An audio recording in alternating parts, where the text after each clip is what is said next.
right, guys. I gotta say, I'm really happy. I was a little upset last week when we discussed how the heist went over. Tensions got a little high. Tensions got a little bit high. Which happens in like a high tension situation like this.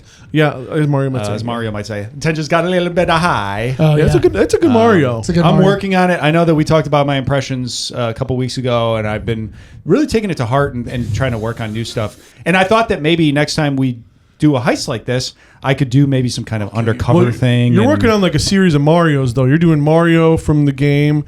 You're doing Mario Batali. You're doing Mario Lopez. You're doing Mario Cantone. Yeah. I want to make sure that watching that all the Mario bases. I want to make sure all the Mario bases are covered, and they will be, and they're good. So next time we get into a heist situation, I'll be able to kind of slip in and out of disguises. I can kind of change some hats around, and then now I'm Lopez. Now I'm Batali. Now I'm the video game guy, and I think that it could really throw people off the scent, and we could do some cool sneaking. You can like go into a bank and be like, "This is how you make an authentic cacio pepe," and then while you're doing it, you be like, "Woohoo!" Yeah, and then people go, "Oh, I don't know what," and then you do like a tight five. Switching it up on. You do a tight five and talk about how you were on Sex in the City. Yes, and so you're switching it, and you be like. And then so you're just fucking freaking people out, man. Meanwhile, and the last thing they would suspect is you're going to rob them too. Yes. Exactly, by gunpoint. Yeah, but this time we didn't have to do that.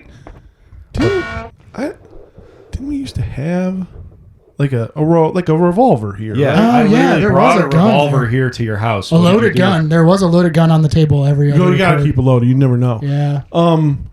Yeah, what happened? Did you guys do anything with it? I don't know, dude. I thought I put it out. I thought I put it on the table, but maybe I didn't. I don't know, dude. I had to break the set down, because I hosted for Christmas Eve. And I mean, you're known to have like a pretty laissez-faire kind of thing with guns, anyway. Yeah, so, I mean, whatever, dude. I'm not shocked. I just wanted to know. I know you have like a kind of like a in my mind it works type organizational system. I'm sure it's around. Well, dude, I mean, you got to have your guns everywhere because you never know when you might need it. Like under your couch cushions, in one of your drawers in your kitchen. I mean, you could just like straight out in the open. I don't even think you really should be hiding them, especially if you're having kids over. You have Christmas here, you have kids over. Yeah. I think it's important that you leave it out, let them know, like, this is not a toy. It is out for a reason. It is out to scare you. It is out to be very dangerous. And so then this is a tool. You can start hammering nails with it. Yes. But you also let them hold it. You tell them take it in the yard. Stuff like that. Explain them how cool it is to hold it. Show your friends. Stuff like that. But it gets really cool when you actually use it. But you tell them they're not allowed to do that. Yeah, and if you hold it sideways, you say some uncool. You're reach for the sky. Uncool stuff. Yeah. If they hold it sideways, get down on the ground. Exactly. Yeah. Yep. And we didn't have to do that. No, because this was all no guns at the heist. This honestly, no. So initially, I Mark, right? No, we're not gonna ask Mark about the. Why would Mark take the gun? Dude? I don't know. I can't think of. He might be. I mean, keep going. No, I can't. No, dude, you sound fucking like paranoid as hell. Yeah, Josh. if anybody, it's probably fine. One of Marsh's friends' kids probably took it home with them. Yeah.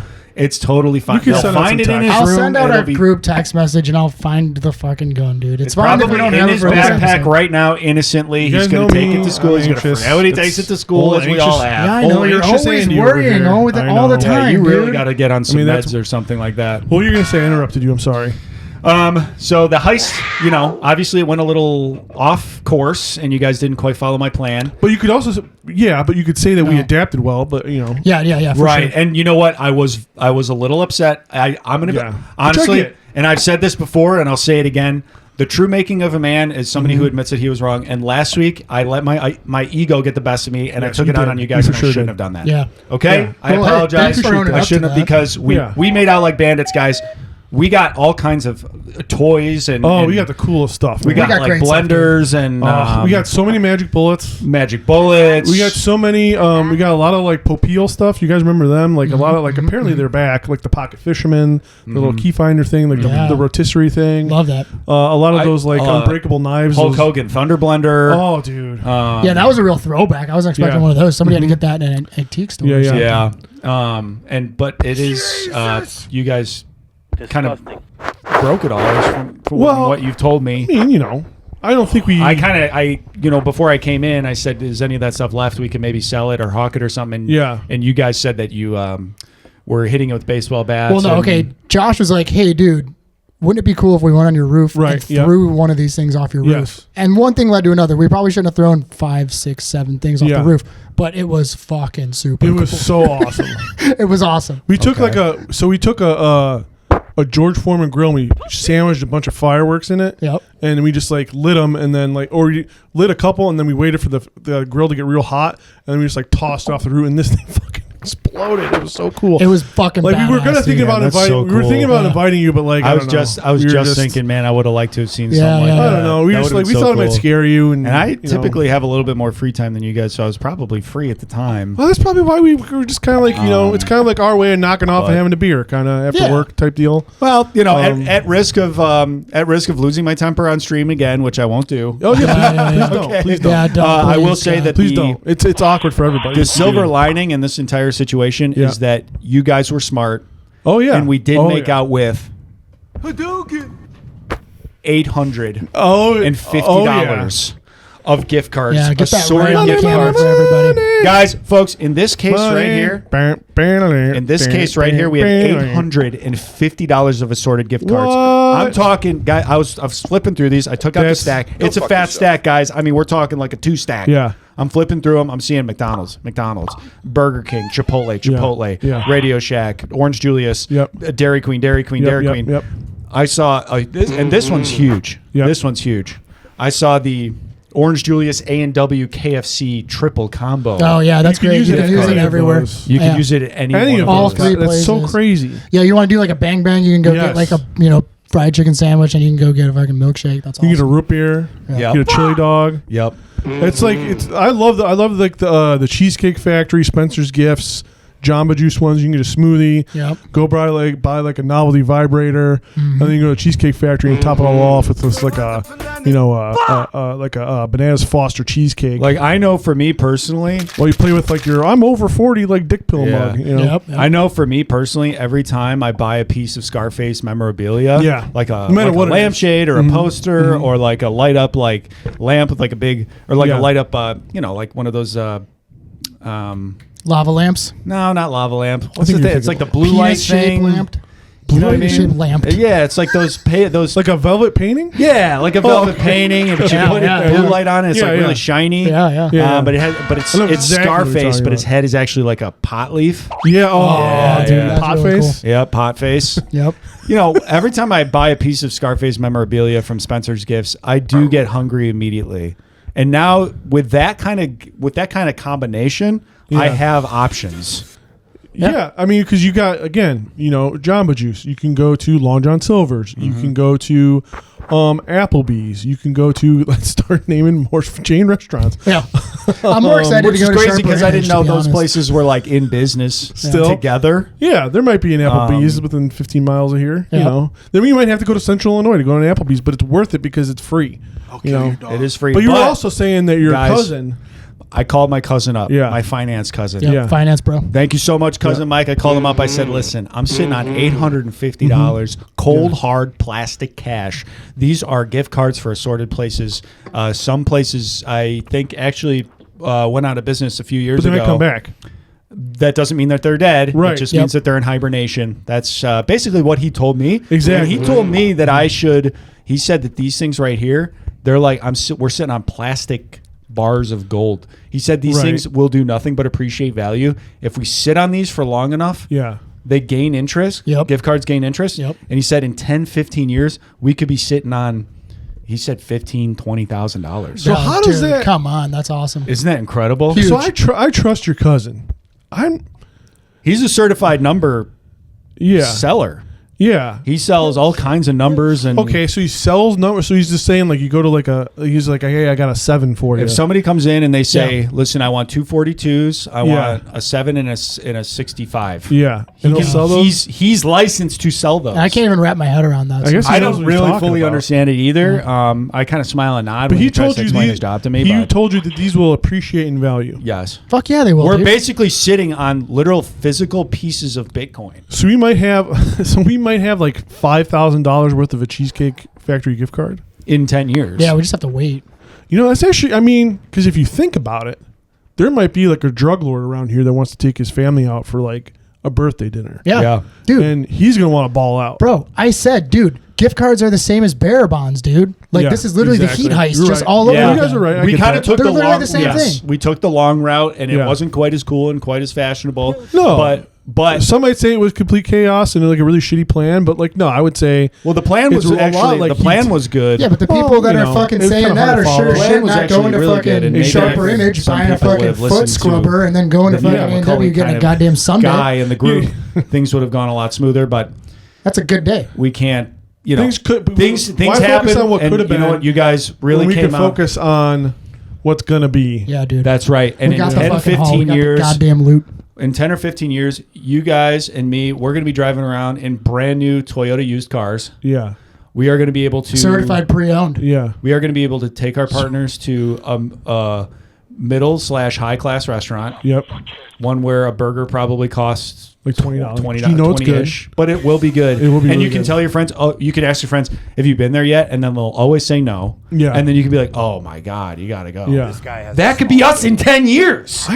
So like I want to be patient. One of the things I'm trying to do in the New Year is being patient. But like, You're sounding kind of impatient, dude. Not gonna lie. I don't know. You're already kind of turning your back on your New Year's resolution. Why can't I just like I saw we went to Spencer's Gifts, right? And I saw like this really cool like a house of 1,000 corpses. It was like a Lego set, and I was just really, black light. Yeah. Black light. That's what I was saying. black light. That's what I was trying to say. I'm sorry. But like I found like this house of 1,000 corpses like Lego set that looks really cool, and I want to buy that. And there's no Toys R Us stuff in here. And there's like it's like a for senior citizens like novelty condom. I think that could be really funny to have. So like, why can't I just take a little bit of money? Well, dude, we got to split it up 3 ways. You remember how the split works? I get 20, you get 20, Tom gets 60. So you're never gonna be able to buy a Lego set with that, dude. That's true. I can't tell you guys how to spend your portion. All I can say is if you want to be smart, I am willing to pool together and work together. And in 10, 15 years, we cash these bad boys in for $20,000 and we each make, what's 20,000 divided by 3? Fucking at least $3,000 each. Yeah, something like 10 at least 1,000. At least I guess I trust you. I'm really not not trust your cousin. I trust your cousin more. I'll call him. I'll ask him. Yeah. The problem is his hourly rate is very high. So we have to pay him to get it. I guess so. Well, fuck, man. Then we're gonna be in the same spot we're in. We're already in the fucking hole, dude. I know. Well, that came out of my end. That's why I'm trying to limit how much I talk to him. Okay. And also, his voice is so weird. He's got like the lisp. He sounds like a Redditor. I don't really, He seems like a cool guy or whatever, but his voice is just really. They call him the Coyote of 75th Avenue. Yeah. You know? Okay. Yeah, he's a real landmine. So. All right. Well, I trust you. You know, I guess I can make up for not doing the plan how you wanted it. Just make sure. Listen, just guys. Sitting on gift cards. This is the most important thing. Yeah. Okay. Above all else, do not tell anybody about these cards. No, we won't. As soon as word hits the street that we have these, we will become a target. Yeah, okay. I did tell Nia about it already. What'd you say? I told Nia about it already. Do not. Okay. Well, you live. Tell your mom. All right. Well, dad, you live with her, so maybe that won't be as bad. She really likes Jamba Juice, so I was actually excited to tell her. Look, you want to take the Jamba Juice inside of your end. All right. Well, hey, man, we'll figure it out when we divvy it all up. I don't know. It's not just my Jamba Juice, dude. I told the people. Who'd you tell?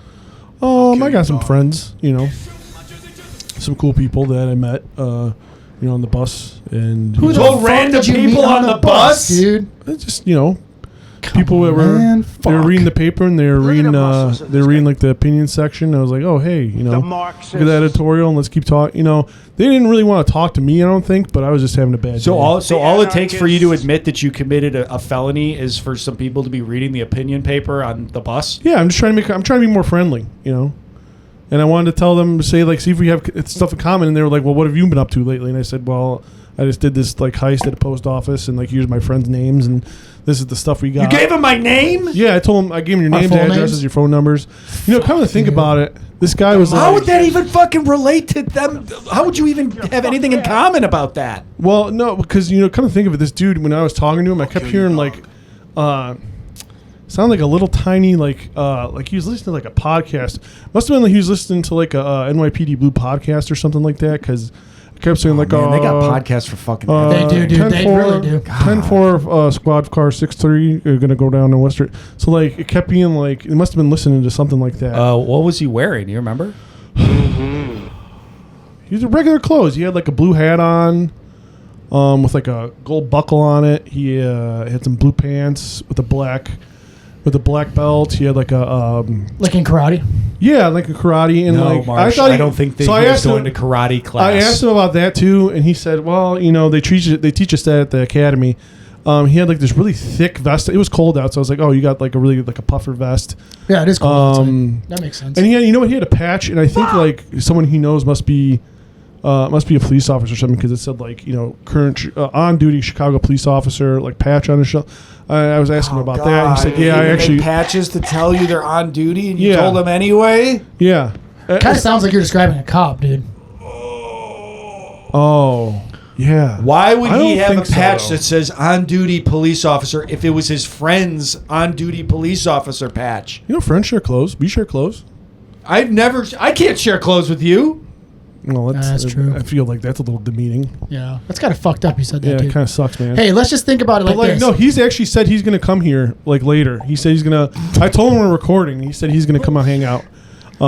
He wants to see... He said... I want to come where you guys are, and I'm going to see everything that you got, and we're going to talk. And he said he's going to be here at some point. All right. Best case scenario. He's a cool guy. It's a dude that's just stealing valor. Worst case scenario. Yeah. We're fucked with a capital F. Oh, God, I hope he's stealing valor. And we're going to the slammer, dude. God damn it. Fuck. Well, maybe not. Okay. All right. Look, maybe I'll text him. His number is like really short. I'll text him and I'll say like, hey, maybe stay home. Hey, listen. I know the Mark's not here yet. Yeah. When Mark Where the fuck is Mark, when by Mark the way? gets here, we need to pawn this shit off on him. We need to find a way to make him it was take Mark's it home. idea. Well, why do we got it? My buddy wants to hear everything we talk. No, like, all dude, about we're done talking about detective, it. dude. I don't think that's true. Oh my God. All right, let's just fucking. You know what? Let's just start the show. Yeah, let's start the show. We got to do this before we leave.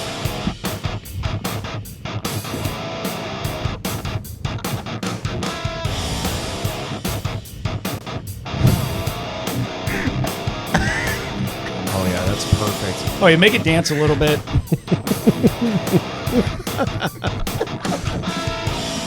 I can't see it. I don't want to. Hold on. Ruin the shot. Fuck. I'll watch back later.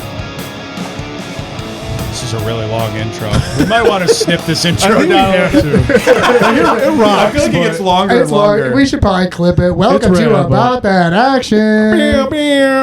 Folks, if you're listening to this or you're watching at any point, we do have stickers. Just send us a DM on Instagram, and I will make sure you get a couple of those stickers. That wasn't a professional graphic to start our show? No, that was a professional graphic to start the show, dude. That was how fucking good was that? What I'm saying is we have stickers of the professional graphic. Yeah, you're right. Yes. Yeah. I mean, because that couldn't have been Mark just holding the sticker in front of the camera. Well, Mark's not here. He's not here yet, so...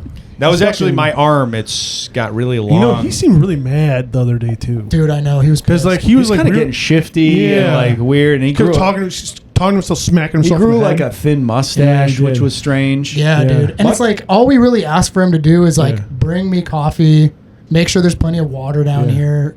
Edit every portion of the video. You did. You did do it on throw a time. full French press at his head. Yeah. And you blame him for it. Well, dude, he fucked up, man, and he kept fucking... I mean, we're not saying he didn't. Yeah, I'm not saying that you're in the wrong here. I'm just saying people might, from the outside, they might think that if they don't know the context, which is very important, and, if Kamala Harris was right about anything, it's that the context matters, and the context was that he fucked up and he needed to learn from his mistake. I was pretty freaked out. I think he did. I was pretty freaked out when he showed up, and then just like that bathrobe, and his hair is really long, and he just kept saying, "Fucking, I had to get it on. I'm gonna have to get it on if they make a move on me. I'm gonna have to get it on." Yeah. Well, I didn't tell you guys, but he was like, "Fuck." He came over the other day, and I didn't even invite him or nothing, and he was just standing outside with a knife. Yeah. Just outside. That's fucking crazy. It was really fucking scary. You know what? I mean, but isn't that all that weird?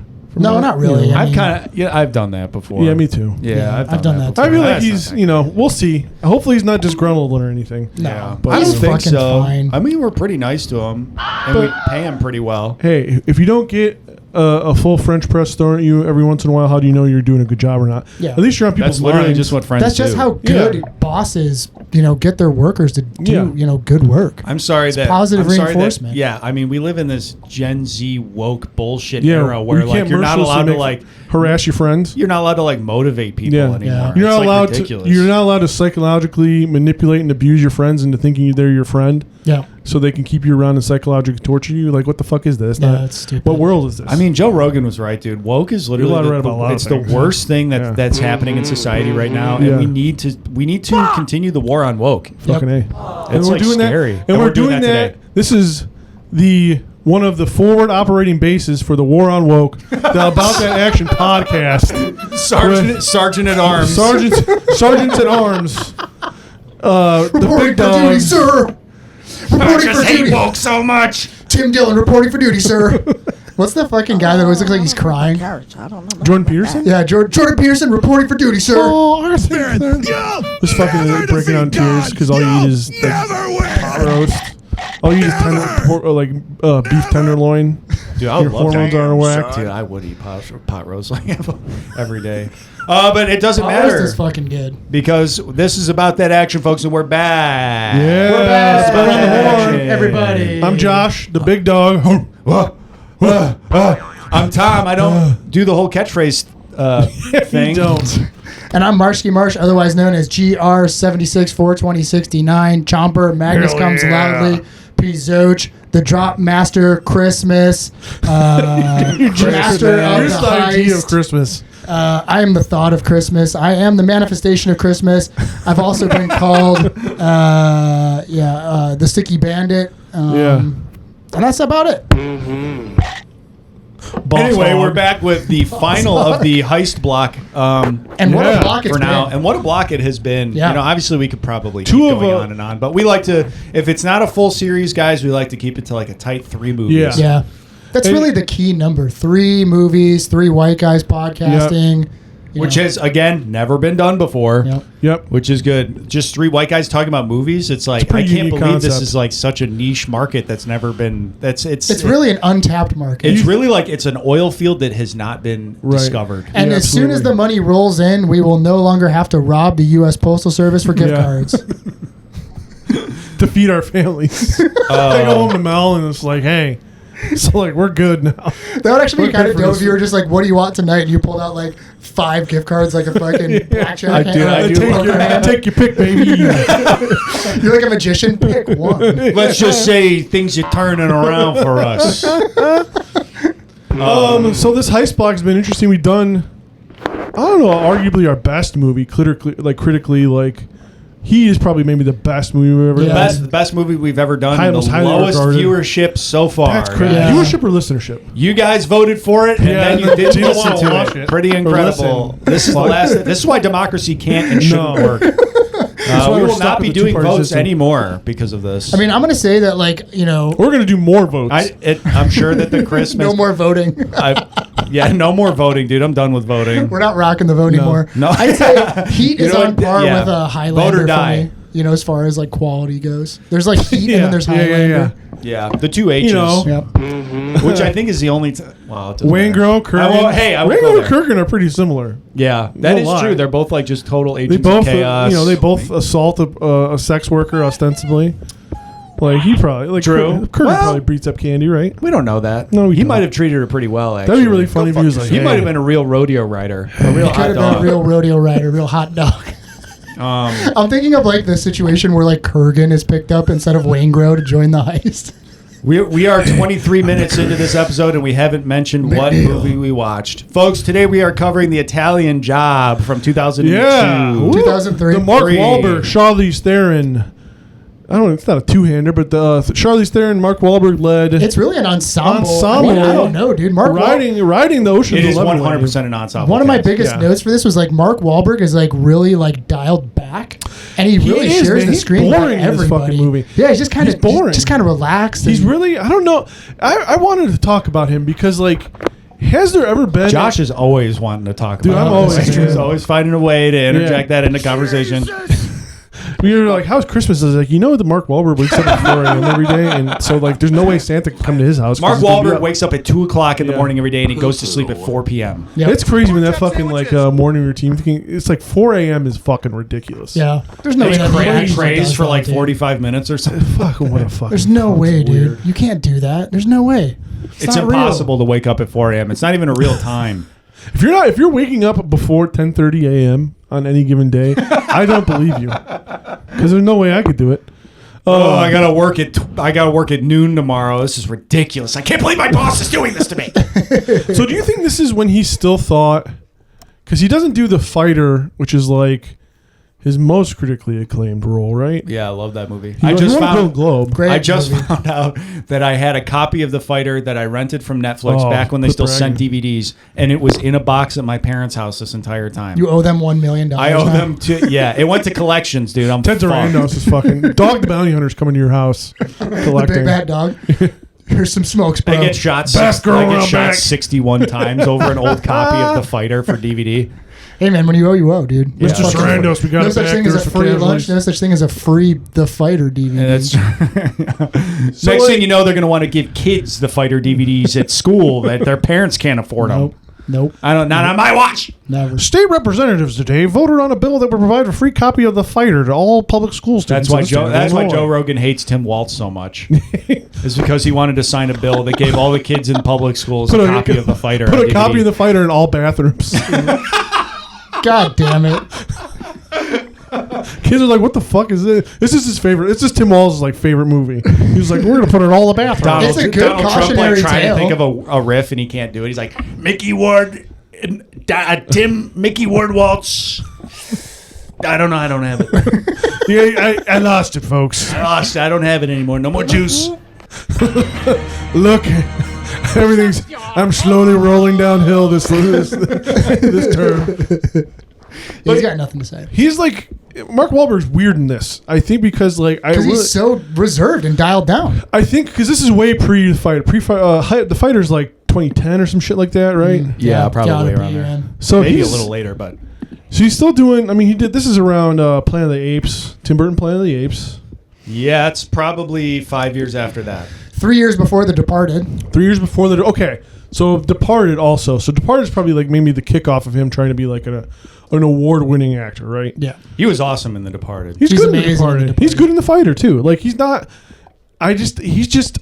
I don't know if I'm expecting the Mark Wahlberg we get now in this movie, like retroactively, but he's just really boring in this movie. And this is not a bad movie. I want to say like a spoiler. It's like I liked this movie. This is a perfectly 3-star movie. This is like a fantastic movie to show, like if you're a little bit more conservative parents and you don't just let your kids watch whatever they want. This is like a great movie, like your kid's 11 years old. Yes. And you show them this, it's like a family movie. Yeah. Because there is violence in it, but it's not really, like I'm sure they see worse than that on their cell phone every day. If your kid's about to hit a violent puberty and you're just like, uh-oh, and all they've watched is VeggieTales, show them this. This will satiate them for a little bit. Ease them into much worse stuff. There's some like mild horniness. Yeah, it's pretty tolerable horniness. Honestly, if we're being it's not real, really horny at all. This it's movie. like peace. It's like peace. It's lamely horny. There's literally all Jason Statham's entire character is and really Seth just Green. I guess and Seth Green's Seth Green's whole thing is he wants to sexually assault a woman with music. Is that horny though, or is that just pathetic?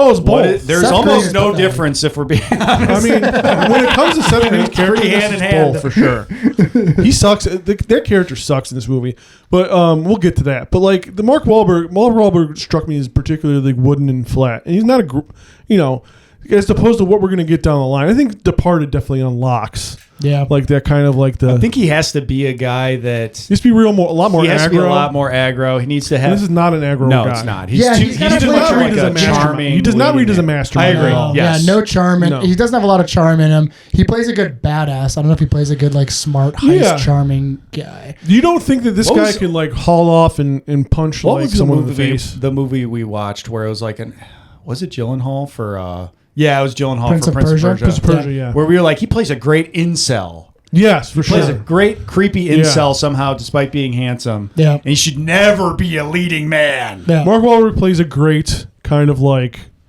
I'm just going to get in a fight because I want to type guy. Well, 2 years later, he's in Four Brothers, which is a movie I could see us covering on the podcast. It will be covered in the family block. Yeah. In the family block.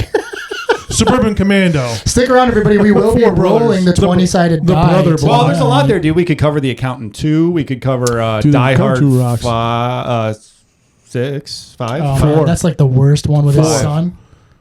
4 is Live Free, Die Hard. And his son, but is his daughter in that? I think his son and his but daughter. Oh, okay. I know what you're talking But he about. fights with his son in Right. 5. Justin Long is in that fucking in the 4th one, and then the 5th one, it's like he's in Russia or Is something. that Sam Worthington? Is that No, Sam? it's Sam Jake Jai Sullivan? Courtney. It's Jai Courtney. Fuck. Yeah. God. He's another one. I mean, not to get too off track from the movie, but Jai Courtney's another one where it's like he didn't quite take off. No. And that was always perplexing to me because I'm like, if we're talking about like action leading man looks, Jai Courtney's got it all. Sure does. He's fucking jacked. Is that's the actor from the season 2 of True Detective, right? Is it? I never watched. I'll look it up, all the way guys. Yeah, through. look it up. He was. He Oh was no, Captain I think you're Boomerang thinking in of Taylor Suicide Kitsch. Squad. Are you thinking of Taylor Kitsch? Oh yeah, I think Taylor that is what you're Kitsch. thinking. Oh, Jai Courtney. He's actually in. He's He's in a Boomerang. movie that we just watched with where he's like a serial killer who feeds people to Oh sharks. yeah, that's supposed to be pretty rad. It was awesome. I fucking loved that. I have to movie. watch that. Yeah, Blood in the I don't Water. know how he Is it didn't Blood in like. the Water? You know. Yeah, we'll have to throw this on, for everybody for the cinematic episode on YouTube. But there's, if you Google Jai Courtney, the first photo that comes up is him like taking a selfie of his abs, and he's got a good set of abs on him. I don't know when he took this. Yeah, photo, dude, he's but jacked. He's looking pretty good. Are his better or are Marky Mark's better? Marky Marks are way better, dude. Marky Mark was If I had to I'd say compare, it's not even maybe we'll do a comparable, poll on Instagram. Who's got better abs? That's a great That's idea. a There's great no poll. way Mark Wahlberg. And you know what? If you vote, you better listen. For Yeah, the vote or results. die. Yeah. Vote Mark or die. Wahlberg has been like 0% body fat and shredded as like long as I can remember. Now here's a question: Marky Mark and the Marky Mark era, Natty or Juice? I think now Mark Wahlberg. Test. No, I think he was natty. He's on test now for sure. He's an older I think guy. He's pretty thin, Marky I'll Mark. say this: I think he's kind of on the shorter side. Yeah. Yeah, he is. And so I Which think helps. I think building muscle is Yeah. probably like visible muscle is probably easier for We don't him. have to, I asked that question and immediately I regretted it. I was like, we're gonna eat up a fucking like hour. Yeah, talking yeah. about- I don't want to do that. I don't want to do that because I do want to talk a little bit Talking about muscle growth. like trying to Well, when scan, you think, dude. Trying to scan through the Den of Thieves episode and find Oh, places where we actually talked about the movie was difficult. Hey, folks, if you want a real pre-Christmas episode, that's one. Which sucks because I love that movie so It's much. a good movie, man. But I also just love riffing with you guys. I too. know it was a good one. It was fun for us. When, It was a little- sorry, the but- wave, when Christmas the gift wave for us. is going, you just got to You surf. You know what just I gotta mean? go with it. Yeah. But we might have to do a redo. We're good at- well, like 2 years from now we'll do a For redo. Den of Thieves Part 2. like the Gerard Butler block. We'll do a. The only way we're going to do Den of Thieves again is if our one listener from Singapore messages us and Yeah, says, please dude. redo it. Message us. We will do it for you We will. and you only. We'll do it every day. We'll do it every week for a month. If It's you- definitely like somebody with a VPN. Yeah, it's got to be. It's You know, it's I don't definitely believe it. somebody from. I'm the trying gym to with do a the VPN. math. All right, can we get into this really No. fast? Because like we get our don't believe statistics, you. everybody from Podbean, and on the Podbean statistics are like lots of different countries. It's not just Singapore. It's like we've had a couple from Ireland, we've had a couple from the United Kingdom, we've had a couple from Norway. We've had some really weird ones, and I'm like, is everybody just using a weird VPN all the time? Because it shows you the Yeah. stats per episode. I feel like Probably. VPNs are super popular. They are God really damn Not to popular. have a boring answer. But I would love it to be like where people are listening to us internationally, but that'd be so awesome. more than likely, it's just somebody who doesn't want to be We tracked. really love It's your like one of our podcast. friends. It's like the Norwegian. Ah, we yeah. really love your podcast. That's pretty good. It's a pretty. That's It's not pretty bad. good. Yeah. Really I love went- your podcast. I went into it very. I was like, I'm just gonna go for it. You I have to did just it. go for it. Yeah, I That's know. your problem is you overthink I don't. your I do. impressions. Yeah, that's your problem. You know, Just gotta the let it one thing ride, I get, dude. everyone always says about me is I'm very cerebral. Yeah. You know, I think I've been saying that. I think a little too much when I just stare off. Well, into not Not get only in do your you head, think, dude. but dude, And I drool. after we're recording, when I'm going home, I'm thanking. Yeah. A Yeah. lot. You do be thinking. too. You do be thinking, Tom. Yeah, I do be thanking a lot. You can tell the wheels are turning in there, dude. It's just like the rustiest gear you could possibly see, and like a 95-year-old man trying to turn the crank on this thing. That's my brain. It's just a 95-year-old man trying desperately to like turn a crank. He's in there somewhere. He's in there somewhere. He's in there somewhere, ladies and gentlemen. But the Italian Job, dude. I mean, the let's get into Italian it. Job. What is that? When lady jerks you off with a lasagna. Oh. She put some regatta on your ass. Don't be rude. Don't be rude. I'm sorry. I'm gonna call this. I'm gonna make a new term for this movie. Jizzed all over it. Oh, this hoagie tastes like someone jizzed all over, like that the fucking goat said. The Adam Sandler skit. I'm gonna make a new term up right now here on the spot. This is a sandwich movie. Oh, hell yeah. Sandwich movie. It's a sandwich movie. Sandwich movie. Because you really got a strong start. You got a strong finish. Go fuck yourself. And the middle is just... This is a school lunch sandwich. And in the middle is just really just like soggy and just kind of disappointing. At least the sandwiches I took to Well, I don't know. You thought the ending was soggy and disappointing? No, I thought the ending was good. I'm saying like the ending and the beginning are good. And then the middle is just kind of like meh. Wow, interesting. Yeah. I thought it was boring. I thought the middle was boring. Like the whole gearing up to the Like heist? the biggest thing that they did, I think the most intricate, like engrossing thing that they did is they had Charlize Theron's character pretend to be a cable lady. Yeah. Like that's the most notable thing. And I think like part of like the And you're ocean- like, she's too hot. She would never be a repair. Well, they did Absolutely retcon that not. because the other cable lady was actually Yeah, really she was hot, also too. super hot. Yeah. And Jason Statham's character, a handsome Rob, has sex with her. Yeah. Oh, that's just crazy that is just. And he's also handsome, but just he just fucking at the end too. Like the cop is just like, you know what, you're so hot. I'm just gonna not give you a ticket. Yeah. Yeah, the same. It was the same lady, wasn't it? No, it was a different lady. Because Oh, it was it was a a cop. different Yeah. Well, It I was a thought she different, got a new attractive job. woman. Really funny. I thought that's what the joke was. She took off her helmet and it was like, "Hey, remember me?" And he's like, Do I? Do I? "Is it not? Can you check that?" I don't, but my I Willie swear do. they looked exactly alike. All right, At I'll look at that up bare for you. minimum, My they looked Willie exactly show alike. remembers you. I'll look that up, Tom. I'm on it. But I think like movies, like even Heat, Den of Thieves, like I think Ocean's 11, like the preparation is like most of the fun, and I think that the preparation in this movie was just, I don't know, it fell flat for me. Like even all the stuff with, I know it gets kind of made fun of a lot now of inaccurate like hacking in older movies, but just like that was boring too. Like all the color palette of like his screen of Seth Green's like hacking screen and like the schematics and stuff. It's like this just looks boring. But I've created an algorithm that can hack their mainframe from the secure server, and then it's like, "Hey, I know we're in Italy, but speak English, please." Yeah, That crazy. whole thing. here, a great way to do this heist is I'll cause a bunch of car accidents. We haven't seen Yeah, hacking that's like inappropriate. this since Scud from Universal Soldier: The Return. Hey B, I hacked you. We haven't seen hacking. Yeah, we haven't seen hacking. I said Scud. Wait, fuck. What was the dude's name from fucking Universal Soldier: The Return? Squid. Scud is from yeah. Blade 2. Which Fuck. is more recent. Oh yeah, we haven't seen hacking But I guess like he didn't this hack since though. Scud. Scud could probably hack. Scud's hacking, dude. You think so? Yeah, 100%. totally. But he's working with Got a little cars. joint in his Really. mouth. He's watching he's like hacking. No. dude. He's The watching Johnny hacker would Bravo. be the girl from Blade 3. Oh yeah. fucking Probably she the most- does. she's the She most does recent hack, one. yeah. Natasha Leone's character. I think when we talk about, Hey, I'm a bit of a hacker. that's exactly what they sound yeah, like. you just nailed that impression. Yeah, I Oh, good job, dude. See, the less Hey, thinking I'm a you just, hacker, you you just know? go for it. Thanks, I'm a hacker. Thanks, I'm a hacker. You just sound like Ronald Reagan.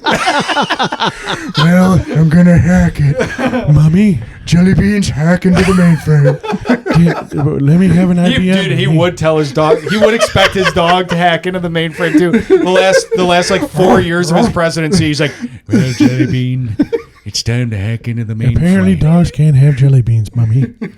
Dogs can't comprehend the complexity of a computer server. Yeah, that was pretty. I will say so for all the real nerds out there, which Marsh hates. Yeah.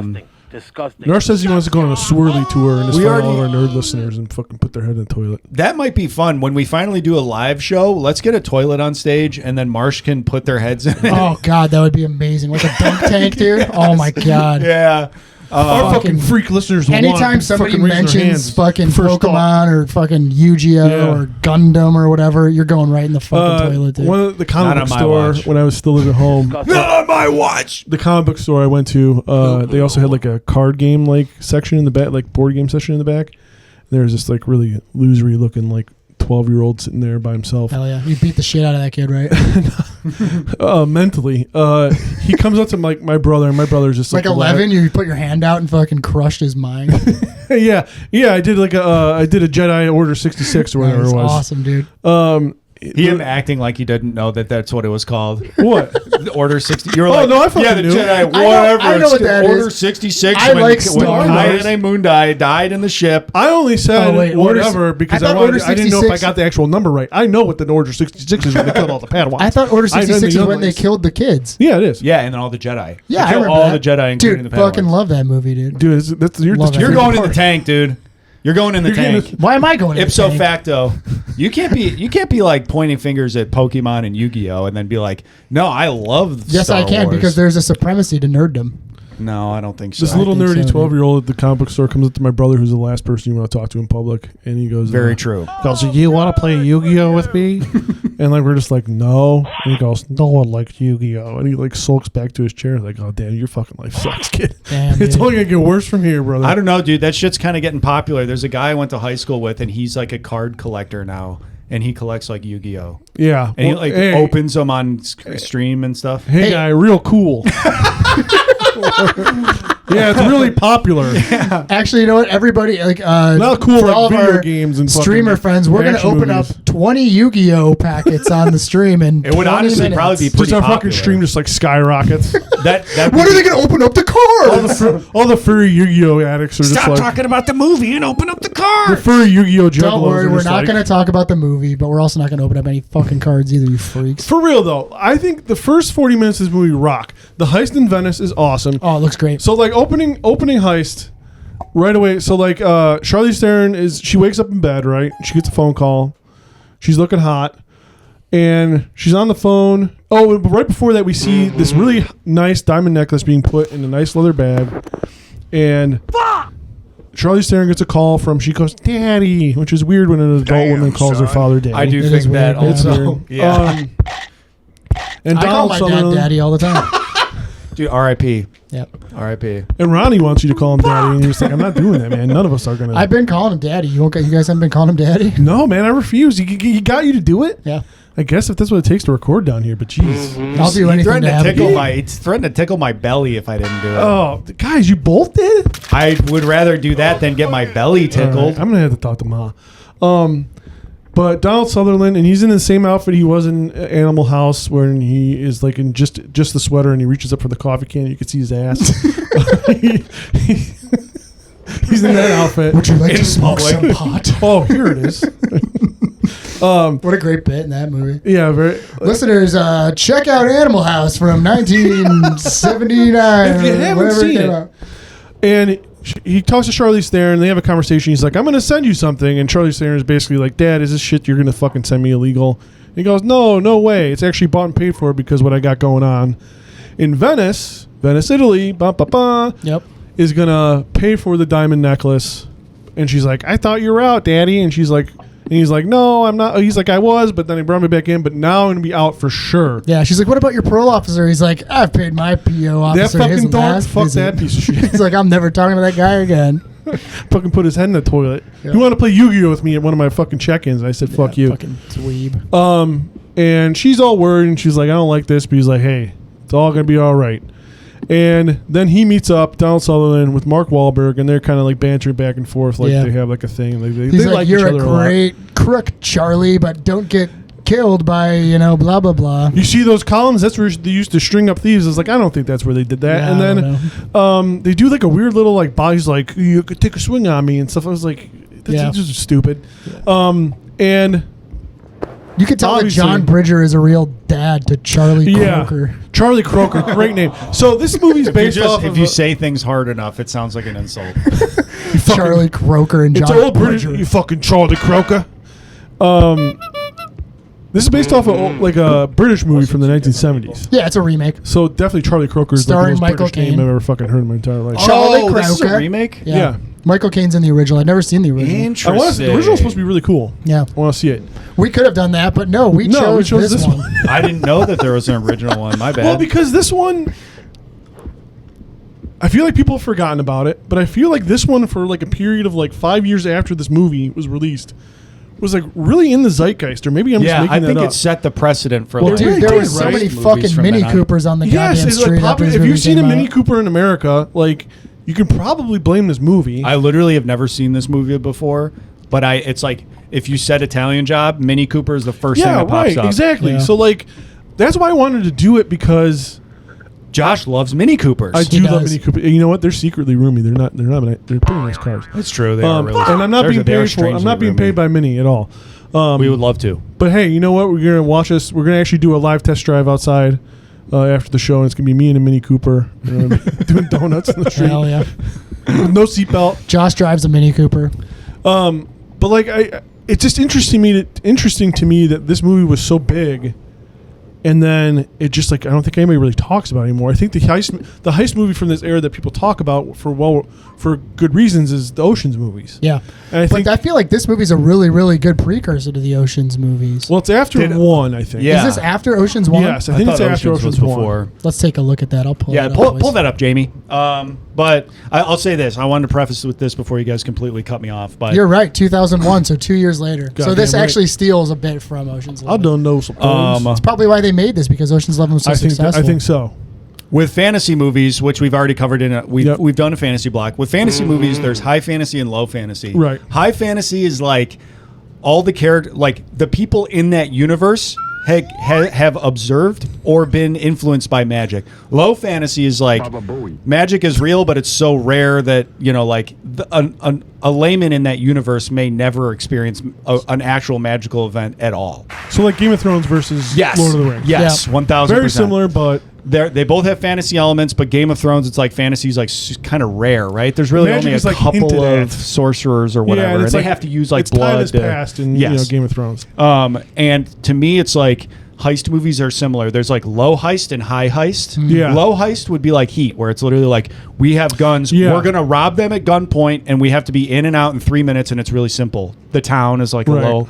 And it's more so focused on the characters outside of like the robbery. And then high heist to me is like this, where it's like the plan is really complex. Yeah, no, they that's have like good. That's a really really good interesting. distinction. The theft is like Yeah. almost over the top insane. It would Like the movie is about the heist. Yeah. Yes, Like, whereas 100%. like the town and Heat and stuff, the movie's not really about the heist. It's Damn, about which like I- those damn, characters. you know what, Tom?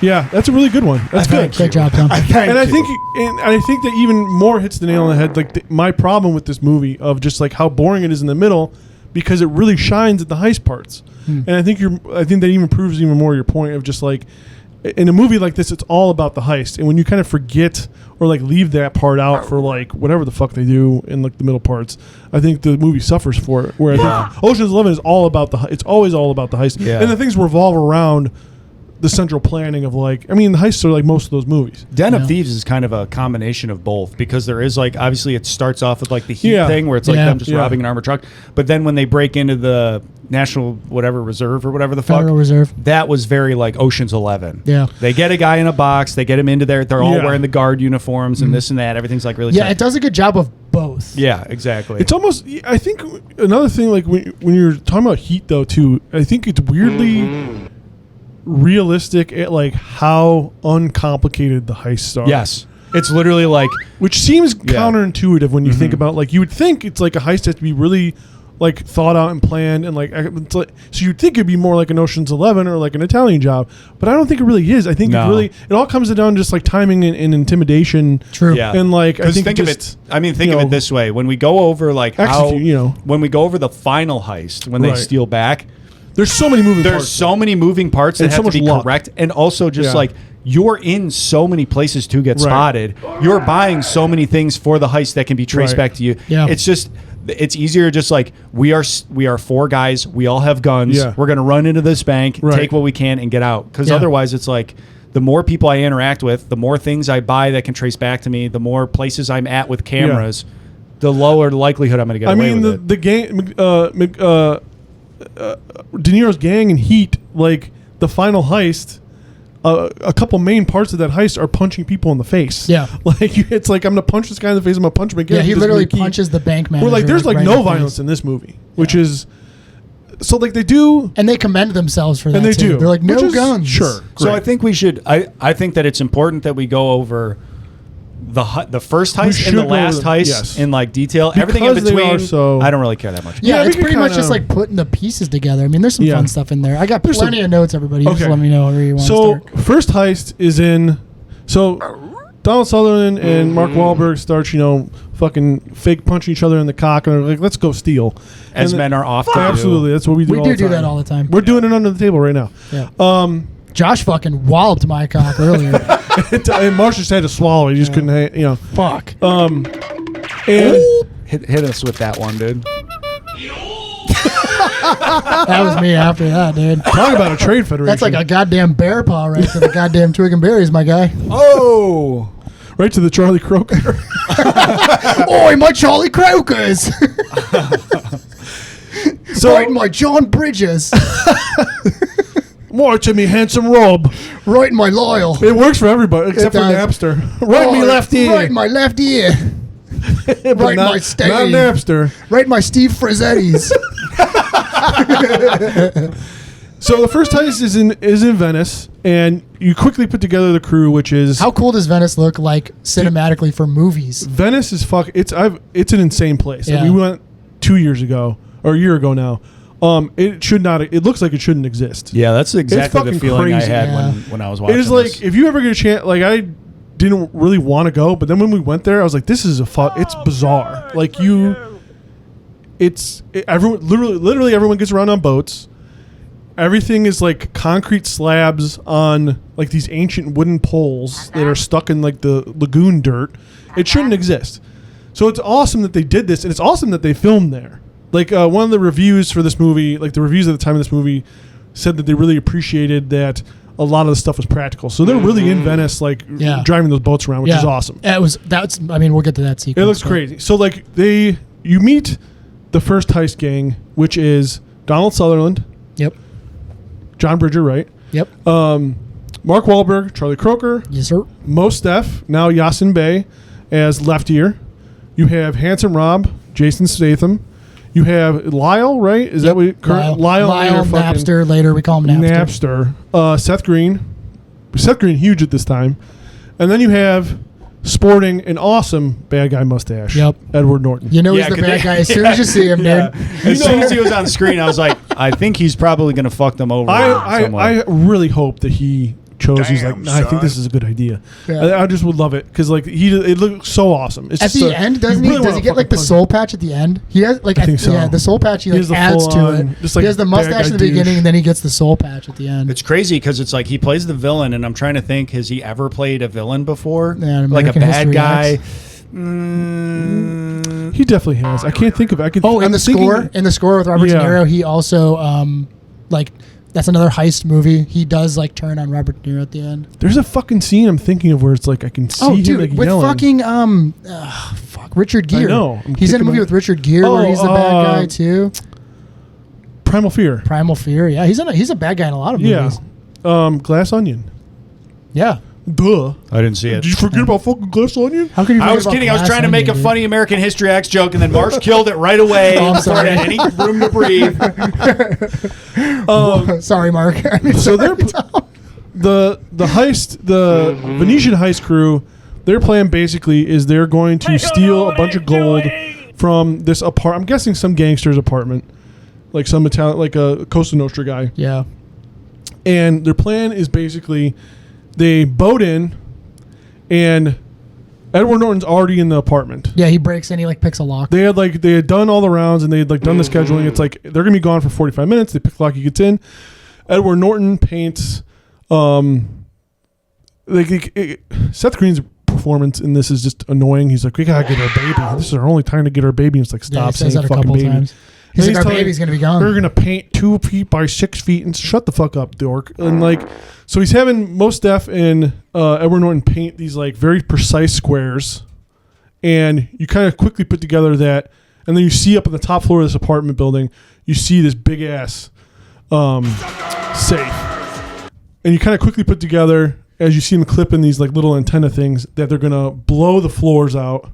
Yeah, they put like charges on the walls. They're going to blow the floor out, and that they're going to drop the safe. And it looks awesome, and it's a cool idea.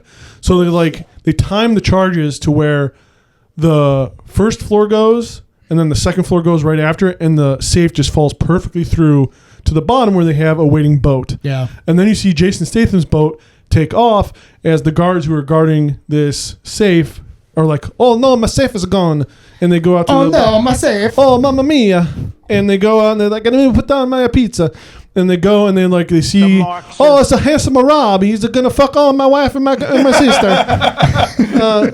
Chase him down before he fucks my mother." I get to. So he sees Jason Statham and Seth Green. They go chasing after Jason Statham's boat, and quickly. And this all looks awesome. It's all shot really well. The boats look cool in the water. They're actually in Venice. They're on the water in Venice, and this high-speed boat chase starts taking place. But as an audience member, you quickly kind of be like, "There's no way that's what it was." Yeah, they there's dropped something else going on, and it takes off because like the boat would sink. Yeah, you would think it's like a 4,000 pound. Yeah. But like whatever. Like you're right. So you're like not only that, but it's like it can't be that simple. And then you see. And as they were like painting the ceiling and like priming the explosive, you saw John Bridger and Charlie Croker, Mark Wahlberg and Donald Sutherland take out scuba gear. And you're like, what the fuck is that for? And what they did is they dropped the safe all the way into the canals of Venice. And I think it's Mostaf, Donald Sutherland, and Mark Wahlberg are under the water and they're cracking the safe to take out all the gold. Donald Sutherland cracks it. He like uses the force. And you see him, he's writing, and you see him writing the combination down, and he's like doing it by feel. It's very clear that he has his glove off, right? Yeah. He's doing it by feel. And throughout this, there's like a running kind of thing of where are the garbage men at? There's a part of this heist that they need these garbage men. And it's like Edward Norton hired these guys, and you see John really trusts Charlie. He has a crush on Charlie. Loves him. It's like he's like a son to him. But the other like second in command, even though they don't really say it, is Edward Norton, and he doesn't kind of trust Edward Norton. What does he say? He says like, "It's not that I don't trust people, I just don't trust the devil in them," right? So he's like, not that I don't trust you, it's just like I want to plan for everything to go right. And Charlie has to make a critical decision right before they blow the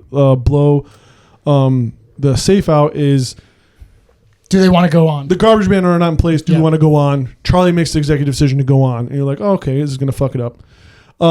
They get the gold out right before the Venice police, who are also on boats. All the boat stuff looks awesome. They're going in and out of like the canals.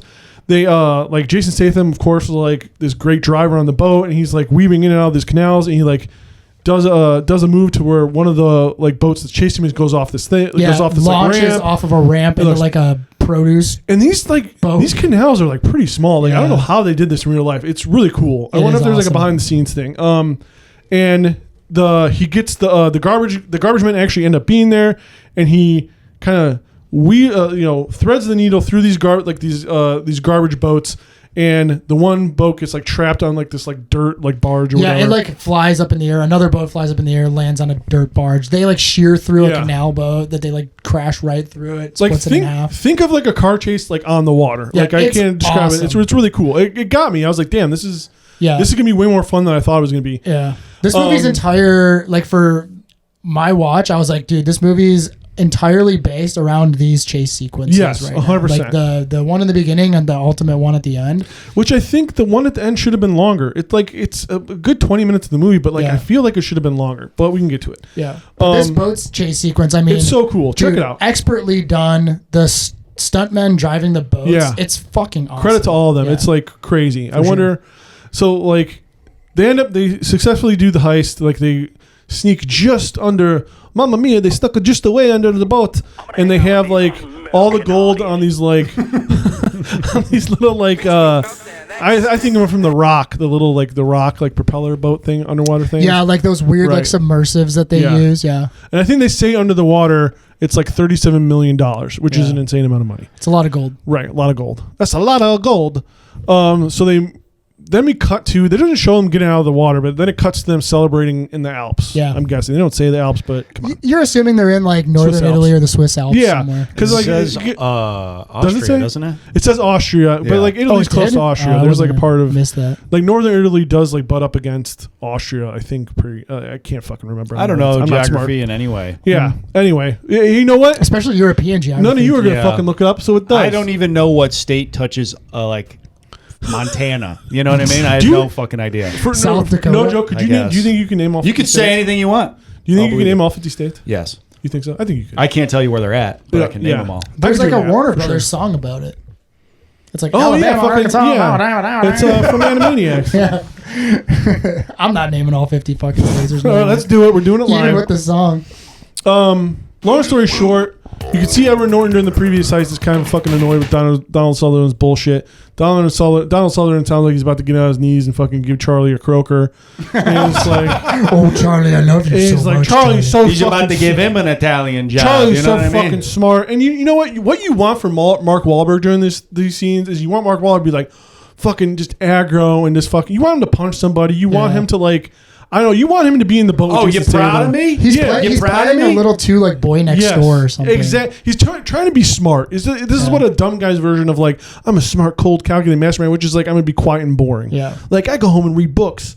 Like so Donald Go home and Sutherland. read books. Yeah, that's what because like Yeah, we hate books here on the podcast, guys. If you read books, turn this shit off. because cool alpha males only read Go fuck nonfiction yourself. Go is fuck like yourself. his Go fucking fuck thing. yourself. That's true. Could you milk me? Could you milk me?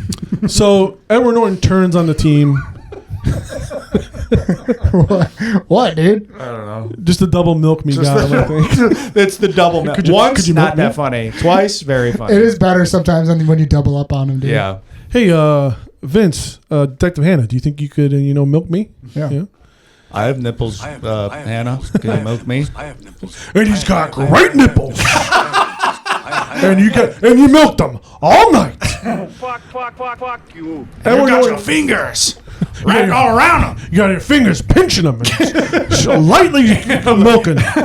in a little saucer. Taking his little teats and just milking them all night. God, here's an Italian job. You could get killed milking your Neil. There's a scene where, actually, there's a cut scene from Heat where Detective Vince Hannah is Solving the Los Angeles. lapping up Robert De Niro's tit milk from a saucer, like a cat. It was supposed to go over. It was supposed to be over the end They were like, credits. this doesn't really make any You know, sense. at the end credits, they're holding hands at the airport, and like it was supposed to be over the end credits that you see him sit down by Neil and just kind of He's like, a little tiny saucer while he's still holding his hand and drinking it while like before the cops come. he, like See the lights. he walks into the MCU and he's like, all right, you guys got the surveillance going? They're like, yeah, we lost everybody. And he's like, I had Macaulay's tit milk an hour ago. I have all these nipples in my hand. They're like, yeah, and then he went into Los Angeles airport. We can't follow him. You want to grab a cup of coffee? He's not milking his nipples at a Denny's. The waitress is like, hey, you need any cream? And no, I got it. Hey, Neil, you mind helping me out? All right, so fucking Edward Norton turns on the crew. He shoots Donald Sutherland. Fucking wastes his ass. Wastes him. In the fucking best bad point guy way blank, imaginable, broad too. daylight. Like, he doesn't need to kill him. He does not just need to doesn't. kill him He at all. He doesn't just need to. fucking wanted to He kill him. literally doesn't. Yeah, he doesn't have to kill him. You know what? And this is another, like, Edward Norton's like good in this movie. They should have made him more evil. They should have had him. Well, he does some pretty He's evil a pretty bad guy smarmy stuff. fucking. Yeah. He's smarmy and like gross, but I feel like I wanted him to do like maybe one more like really evil. The part where he's thing, like you know? shooting the AK-47 into the That was water fun. was That was awesome. cool. It was just like so He's good. fucking unloading like two clips, like I feel like he says something to Donald Sutherland before he kills him, and I can't remember. He's like, "You're smart, but not that." I don't remember what he says. Yeah, he says something that. that's like Some that's a line. good final thing to You know. say to somebody. Oh, this is what he said. Shout out to my homeboy, O.J. Simpson. Yeah, that's what he said. What a bizarre thing for him to say. Well, that's because he's so evil, dude. Jumper's just like, what? Yeah, yeah. He's so you're right. evil that he loves O.J. Simpson, dude. This role was originally written for AC. Wasn't it fucking AC Green or whatever? The guy who drove him in. Anyway. One less to worry about is what he says. Oh yeah, right. And he shoots at like their truck goes off the cliff or whatever, goes underwater, and he shoots to see if everybody's dead. He shoots for a long time. Donald Sutherland's body like floats up the top. He's like, okay, they're dead, but little does he know, his whole crew survived by using those same oxygen tanks and just being a little patient, getting little guys waiting for Edward Norton to go away. Which is an annoying thing. Like, if there was one thing I was annoyed about this movie, I'm like, don't you think Steve would be like, they got those fucking oxygen tanks in you there, dude. think We so. gotta wait a little bit Because longer. they portray him as like the actual brains behind it. Yeah, but Like, then I you know. guess, they gotta fucking hightail it out gotta of there figure with all the out- gold. They right. gotta get the Yeah. fuck out of there. So then it becomes. Then we get to the scene where Charlize Theron comes. John's corpse rises to the water. Yeah. And then there's a sequence where Charlie's like holding him, like crying. Oh yeah. He's like, my papa's dead. I don't remember this. Oh, Daddy. You remember the part where he's like Yeah. he's like on a beachhead, like Yeah, he's on like a little island in the middle of he's the like on an island, and he's like it's just holding him. It's just him holding him, crying, and Handsome Rob's like, "We gotta go." Oi, I think he's had enough. It's just being a little bitch Man, baby. I really got to start watching these movies, guys. If there's one thing I would recommend you do, Tom, for the podcast is watch the think movies by we're now. talking about. Sorry, Every I always episode, like. Tom's like, "Yeah, I can do it." Like, You watched it today. It's not like you watched it over the weekend. I didn't. can we do a little my bit of point inside was- baseball right now? Because last week, Tom, we were recording Den of Thieves, and Tom's like, "Hey, I'm just gonna be honest, man. I was making chicken and rice and looking at my phone, and I don't remember a lot." And we're like, "All right, we'll carry this one." In all fairness, I also was making chicken and rice today. Also, Well, everybody. Monday's my chicken and rice day. Now that let's just say this, but now that we're on video and people can actually see Yeah. you, Tom, maybe they can understand why you can't watch the movies. Tom needs a lot of chicken and rice to maintain the does. physique he has. You He's saw him jacked flex you are, brother. last week. We've not uploaded that video yet, but Tom is fucking diced. Thank and he you. needs a lot of chicken and rice. See, thank you. That's all I wanted was a little bit He of doesn't leeway. have fucking time to watch a 2-hour movie. He's got to eat chicken and rice. A real I also breezy have- 2-hour movie. I also It's not even have 2 hours, it's an hour and 40 minutes. a slow attention. I have a very bad attention span. Is also my problem. We understand. It's okay. Either way, I knew that We he love you died. for it. Obviously, Tom, keep we talking love you, about it. dude. It doesn't matter, dude. Like you're like sometimes that is the best part of the podcast is you just being like, I don't really know. Hey, you know what? If anything, fucking we're not know. even going to tell you what the movie is. Wait, next Mark time. Wahlberg's in this? If anything, Oh, I thought it was Donnie. Like a little bit part. we could just change the format of the podcast where Josh and I are explaining the movie to you. Hey, Tom. So this is what happens. I thought about that. I thought about like there was. I can't remember. Maybe it was Den of Thieves. There's definitely some movie where I was like, dude, Get a I whiteboard. don't want to sit down and watch this movie for 2 hours. I want to do other shit. And I was like, what if I just show up and tell them I didn't watch it, and I just try to interject what I think could have happened? I was like, that bit would get old. You just start saying like, and then they all fucking got in the shower then, and then Like, what? Oh, and then he freaking jacked off, and then he farted when he jacked off. And we're like, yeah, sure, I guess. Wouldn't it be funny if that happened? Yeah. That actually could be pretty funny. If you actually, I mean, you know what? You should have kept that in your back pocket, dude. Yeah. Because that actually probably would have made me fucking crack on the podcast if you were just like, and then when they took a stinky shit, I'd lose it. Yeah, O'Shea Jackson took a shit in that box there, right? Didn't he? Like Keep a it in your- cat? yeah. Keep it in your back pocket for like 5 episodes down the road and just make me break live. Ladies and gentlemen, Dr. So it cuts to 1 year later. After Yeah, 1 year later, everything. we're 1 year's gone by, dude. And now we're gonna hit what I like to call the boring part of the movie. yeah. Now I do think that like what I did not think. kinda I, like the it next 10, makes 15 minutes sense, are not though. that boring. I don't want to. I'm not gonna like argue against how you enjoyed the film, but I wasn't bored at all. I wasn't bored, and it's kind of like it seemed pretty like this is the only way it could have gone. I guess it would have been cooler if, like, let's say the gang got separated and it was about like Mark Wahlberg trying to contact them and put them Yeah. back together. Yeah. But that would take forever, though. And I mean, realistically, dude, they it's a just tight hour 40-minute movie too. They wanted to just get to the fucking chase at the end. Yeah, that was like the whole goal, right? They probably blew the Right. biggest part of the budget on that. I mean, plus the ensemble cast too. I think that, like, the casing the house, like, I don't know, it just fell flat for me. I just like didn't. It didn't resonate for me. With what See, I, that's because you're a low heist guy. yeah, Yeah. You just don't like high No. heists. You don't like high heist, dude. You don't like the plan and the meticulous like nature right. of like everything needs to be I can't precise keep and blah up. blah blah blah. I can't And which keep is up. strange because last episode you were talking about was it They're last pretty episode? Maybe precise 2 in this years movie, ago. though. No, that's what I'm saying. Oh, okay. Yeah, I just can't keep You up. were What do you talking like? about, You just like- like when people like walk into liquor stores with Yeah, guns. exactly. I just want, do I look like I have thug, Yeah. born to lose on my chest? I can't really think of. A I movie would where get that born to happens. lose on my chest. Yeah, let's So all get makes that. sense. Actually, we should all Yeah. get that. I just think That's going on the merch. I wanted a little Dudes bit. rock, born to lose. I wanted a little bit more from this section, I guess. But like, you know what? Honestly, I wanted the end part to be longer. Like when I saw there's only 30 minutes left for the final chase, I was like, damn, I wanted more. I was like, once they started, I was like, it should have been longer. They do pack a lot in that 30 minutes, though. Yeah, I Yeah, mean, they do. What do you mean? There's like a helicopter thing. Yeah, there's a Hey, you know helicopter what? I know chasing what I the mean. cars. When he like tries to when he tries to whip Mark Wahlberg's car That's with the rad. tail, Oh, that was great. that was Cool. such a That's fucking awesome. stupid move. Yeah, I and was it- like, who in it their looks right cool. mind would make And he that fucking decision? launches the fucking car off the ramp. Awesome, dude. I just like to Yeah, I thought it was honestly, cool. it's All going to have to practical, a bit too. more driving. I want to Cars see more were driving. cool. Well, the Mini Coopers weren't that cool, but Jason Statham's car is cool. Watching people drive them was cool.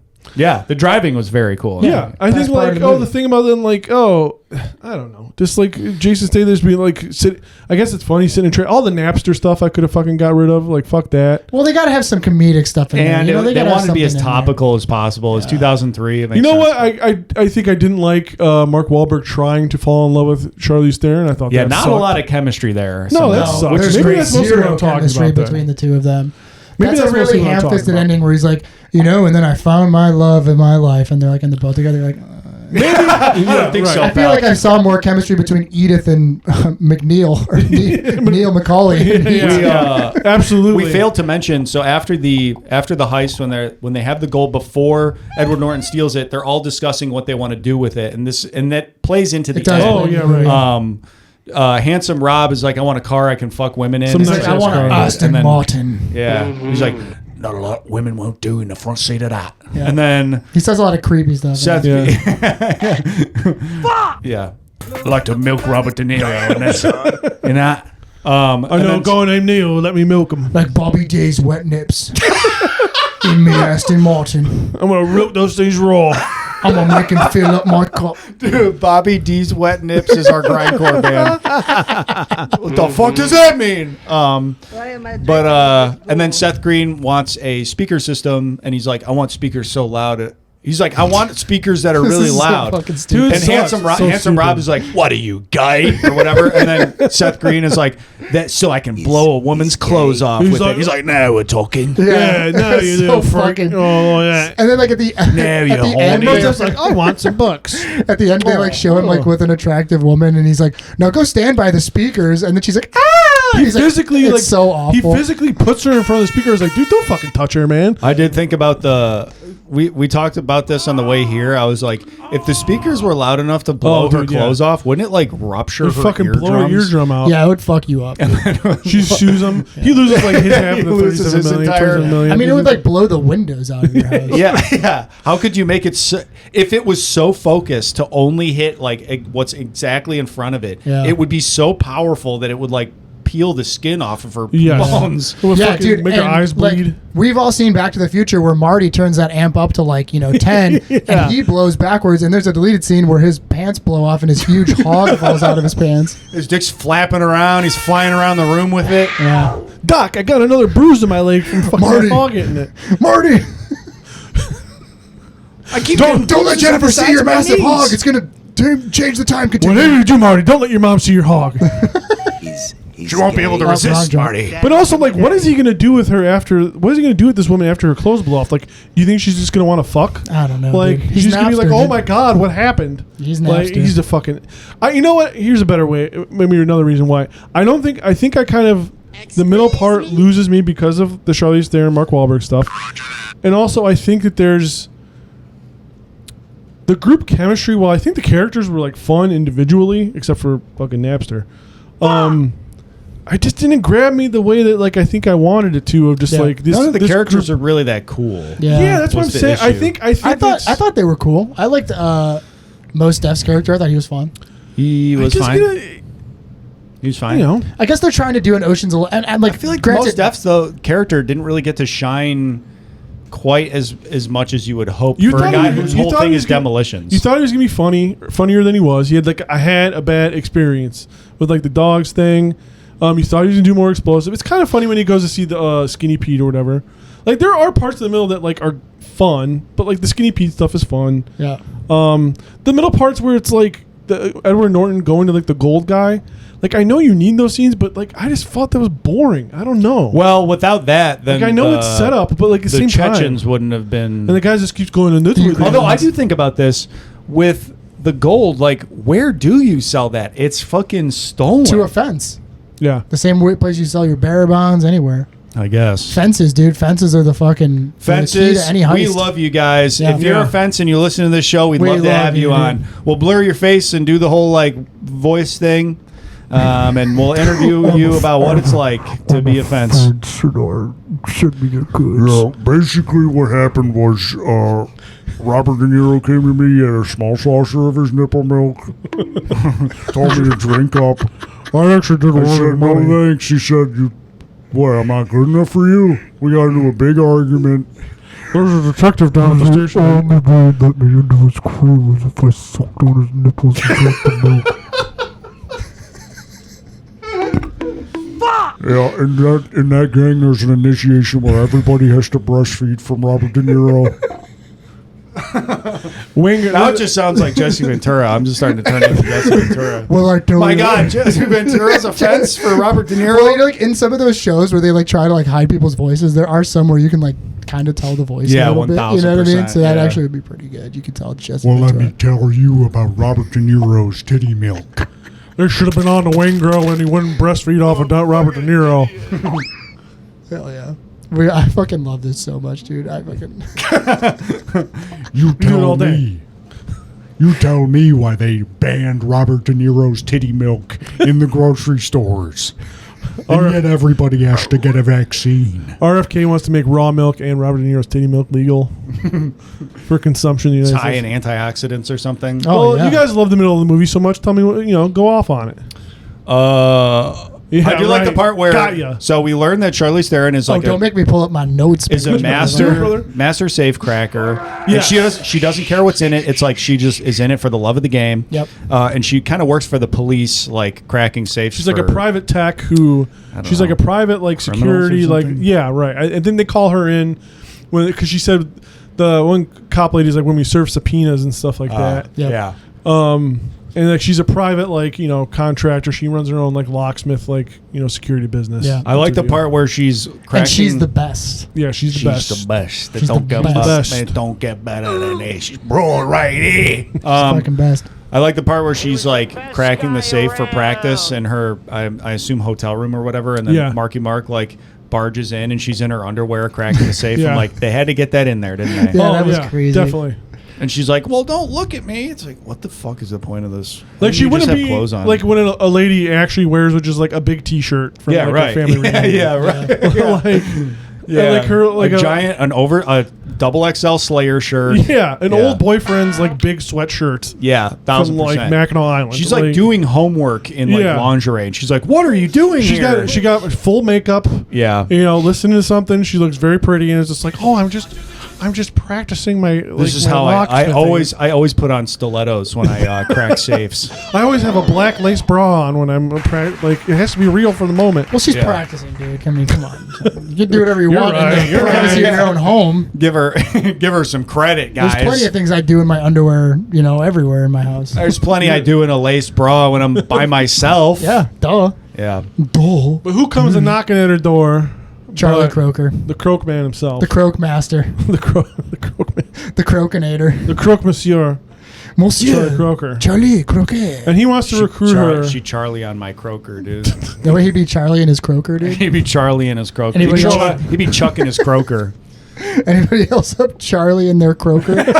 Hey, if you're in the chat, Charlie and your Croaker, Yeah, let us know in the chat if you're up chucking your croaker. Anybody right up John and Day Bridger right now? now. Okay, well that's not as good. No, okay. Anybody up Napstering their Lyle? yeah. Lylan, their Napster. I don't like that one. Anybody either, up actually. garbaging their man? This bit sucks so fucking hard. You're gonna go through the whole cast. Well, hey, hold on. I Trying got a this couple out. more. Okay, left. we'll try another couple. Anybody up Stellaing their receptionist? Yeah. Almost, Yep, actually. yep, That one yep, almost yep. does work. Yeah. Anybody up Italianing their guard? Okay, yeah. Yeah, I don't like Anybody that up Shawning their fanning? Okay. one. Almost. Anybody up kidding Fanning on the the Sean. left? Kidding on what? Kidding on the left. No, I don't like that. That one doesn't even make any sense. Anybody up firsting their detective? Hey, that works. Okay. Not exactly funny. No, I don't move like on. that one. Sorry. No, That it bit- really is just chucking their croaker. That's Let's just- pretty much it. Let's put that bit Let's in do this. bit jail. That's in bit jail until next movie when Marsh does the entire bit again with the next cast of the whatever movie we're watching after this. Nothing's better on this podcast is when you just fucking crash land a bit. I Hey, love you know it. what, dude? You got to take chances. You You do. miss No, out I'm on saying I do it too. 99% of the shots you don't take. Sometimes you know the plane's going to crash. The best you can do is crash it in the Hudson. I'm like, Thank I you so gotta- much, Sully Sullenberger. I got a good tag to this, and then I just get oh yeah, all right, well, we gotta go on the Hey, next part. big update. Big update on the Twitch stream. We've got our first ban. We've been down. Our moderator banned somebody from the Oh, chat. nice. I can only assume they were saying very nice things. Was it? I assume it was pretty much exactly what we discussed off podcast. Had theorized that people would say as soon as they come in. Can't wait to find that out. Well, wash your mouth out when you can come back.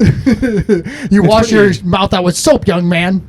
Hey, don't use curse words or inappropriate language here. Yeah. No, we won't tolerate We don't do that. Yeah, 2 viewers, one of which might be our moderator, Mark. One of which is absolutely our moderator. 100%. I'm looking at him, watching. He's doing a good job moderating, if it's Mark. Thank you so much to the other person watching, which I think is it you? Does that count? No. I can do All right, well. Anyway, I don't really care about anything else in the middle, really. Well, long story short, Josh goes, tell me what you guys liked about the middle. Yeah, because you guys are fucking your cocks she was in her bra and no, I said it was stupid because I'm an ally to women. I said it was stupid. I think she should have been in a full pantsuit doing the cracking. She should have been in an old-timey diving suit. And then when he came in, she should have shot him to death with a gun. I do like any movies where they're... Yeah, she should have been in a diving suit. An old Bioshock. Scuba suit. I gotta do what I feel. I do like any movie where they're putting a plan together. And I mean, like, this one's not as good as like an Ocean's 11, but I still think it's pretty fun. Yeah, I think like some of the more intricate parts that they could have let us in on, like I thought it was cool when they did like the whole thing at the end where they blew the hole in the concrete. Like that was cool. Yeah. And then they covered it up with like the thing. Yeah. Now like we should definitely at least that was cool. Bare minimum we should get into them stealing the gold back. Right. So Edward Norton was able to sell off a couple of gold bars before the person he was selling them to was on to the fact that they were stolen and didn't want to buy them anymore. And then well, no, that's or whatever. Yeah, right. Yeah, right. Because he's like, I read a thing about he puts 2 and 2 together that there was a heist there. He's not saying he doesn't want to buy them anymore. But because Steve, Edward Norton's character, doesn't want any loose ends, right? He ends up killing his fence. His name is like Akev or Kev. You're saying like there's weird because like, the thing about these gold bars is that they have like special markings on them. Yeah. But Steve is in L.A. He kills John Bridger, thinks he kills the whole crew, ends up in L.A. like a year later, and Charlie Croker gets intel that he's in LA and he's like, I'm putting the band back together, but I need a lock picker because I don't have John Bridger. So I'm gonna get the next best thing. I'm gonna get Daddy's little girl and he gets Charlize Theron. And he's like, come on, why don't you just do it? And she's like, I don't want it. And then he eventually gets her to do it. Yeah, she's convinced. She's very easily convinced because she obviously wants to like get a one-up on the person who killed her father. Was she in Monster before, like, yet around this? I don't know if Monster came out. I think Monster is after this. Yeah, Monster's got to be after this. Because you know what? I will say for her, like, maybe this is another kind of, like, it's not her fault because I think the character's written a specific way. I think of Charlize Theron, I associate her so Oh, damn, the same year. Really? Fuck, 2003. I associate her so much with Furiosa that, like, I just think of her as such, like, she has potential to be kind of like a badass. Like, I wish she would have brought... I felt like this character was not a badass in a way that I feel like Charlize Theron can pull off. She seemed a little deer in the headlights. Yeah, but it was kind of early on. Yeah, that's true. I thought she was really fucking good in this movie. And watching her in this movie, I was thinking, like, everything she's in, she elevates. She's definitely the best actress in the movie, or best actor in the movie. Yeah. She's great in the movie. She's great in the movie. Like, her performance is good. I think that because she's so good, you want her to have a little bit more, like, commanding of a role where it's like, I think they kind of, I don't know, I feel like they didn't give her enough. I feel like they do some, like, the opening scene, like, after she does, like, she breaks into the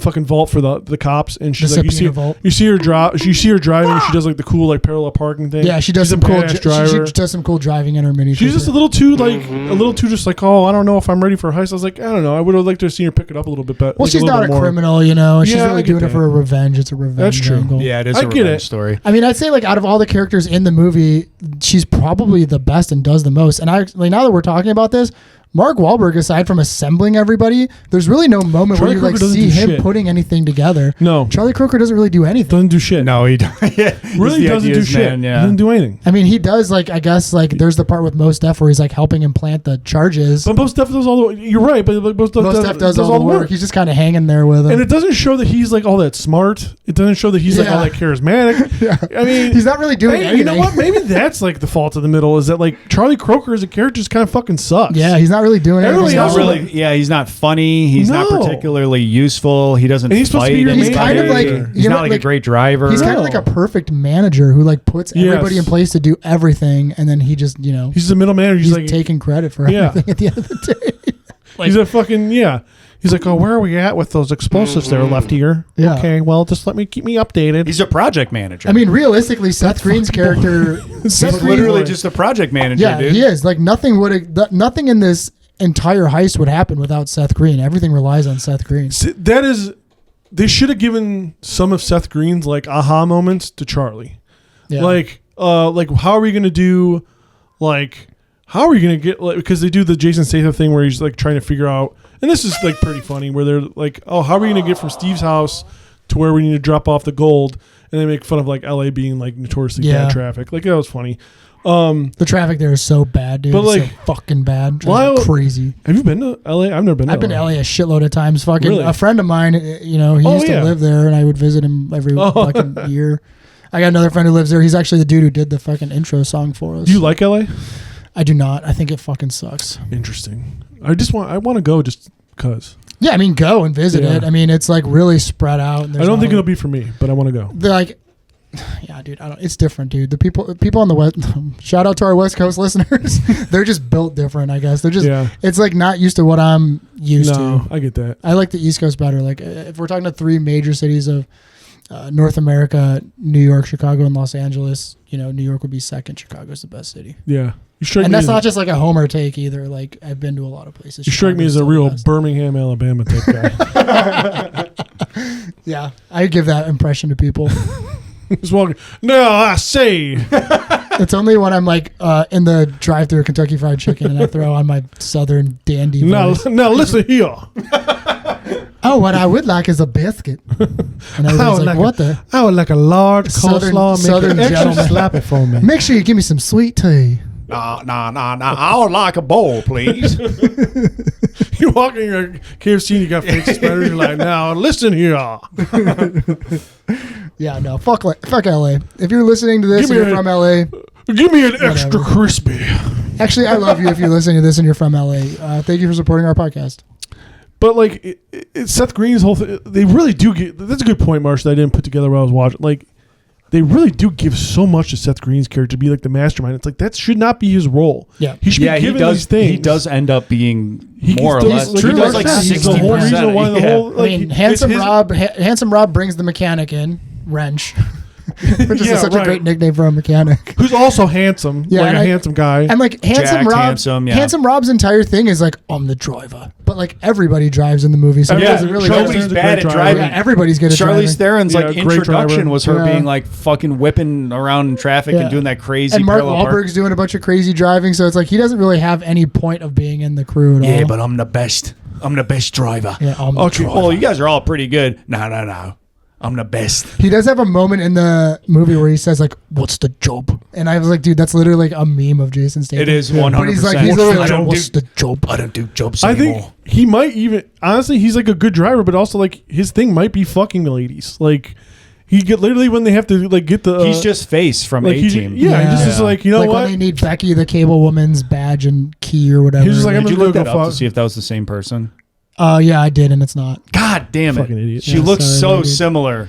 I think that's the second time in the podcast you've done that too. Chat, pull up the picture of those two people. Chat, clip that, please. All two people in the chat, one of which is in the room with us right now. There's Please clip only that. one person in right We now. don't see All a right, clip of that. thank Mark. you so much. Clip that.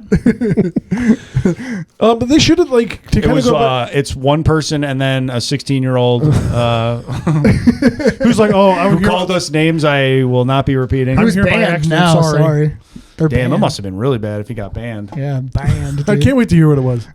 Damn, son. They should have given the. Oh, there's 3 viewers now. Hell yeah, Fuck dude. yeah. Welcome. Oh, hey, thank you guys so much. Yank you. We're gonna yank you for being here. Yank you, dude. Yank you guys so much. Yank you and my croaker till I Charlie. We're yanking our croaker till we Charlie. We're talking about the 2003 movie, The Italian Just three Job. guys, Charlie and their croaker. Damn, son. Cranking their yankers. We'll start a sub podcast where we review Crank Yankers episodes. Oh yeah, that's a good idea. Dude, honestly, it'd probably be a hit. Or it's around the same time. Nobody remembers that show, dude. We might be the only ones that remember that show. I don't know. You know what? We should put that as a vote. Eminem was on Crank Yankers. How are we going to review Crank Yankers and we'll be like, and then they tell this really funny joke. It's fucking hilarious. But we can't say it. Remember when he farts on the phone? Remember that joke they said, dude? Fucking so Dude, that's funny, dude. you can't. You can't do that anymore today because of the woke police. That's why Joe Rogan was right. The woke needs to be exterminated. I'll vote for Nick Fuentes if he brings back Crank Yankers. Damn, son. Tom's so fucking Joe pissed Biden. off. He's standing up and he fucking just fell off his chair. Joe Biden had how many years in office, and we still don't have Crank Yankers? Fucking Joe Biden, dude. They should have given Charlie a little bit of everybody's For the thing. United States of America. Got him. Got Tom, dude. Tom's down. We I got fucking love. We got a Tom down. We got a Tom down. Oh yeah. Trump, and I approve this message. Anyway, what the hell were we talking about? We were talking about how Seth Green had too much in the movie. Yeah, they should have given Mark Wahlberg a little bit of everything's thing. yeah. Yes. There could have been a They moment. make him like a Yeah, Swiss Army knife. there could have been a moment where like Charlie Croker is like he's the one who comes up with the idea to change something. You know what I mean? Like, and then like Seth Green's character could have like done the actual algorithm changing or whatever to do it. But like, it should have been like Charlie Croker's light bulb. Literally have him hop on the computer really quick and like type something in and be like, "Oh no, how about we do this?" Yeah. And Seth Green be like, "Yeah, actually, that's interesting." Or at You're least onto like something." have like a little they had a little montage for in the middle of the movie before the big ending heist, like the final heist.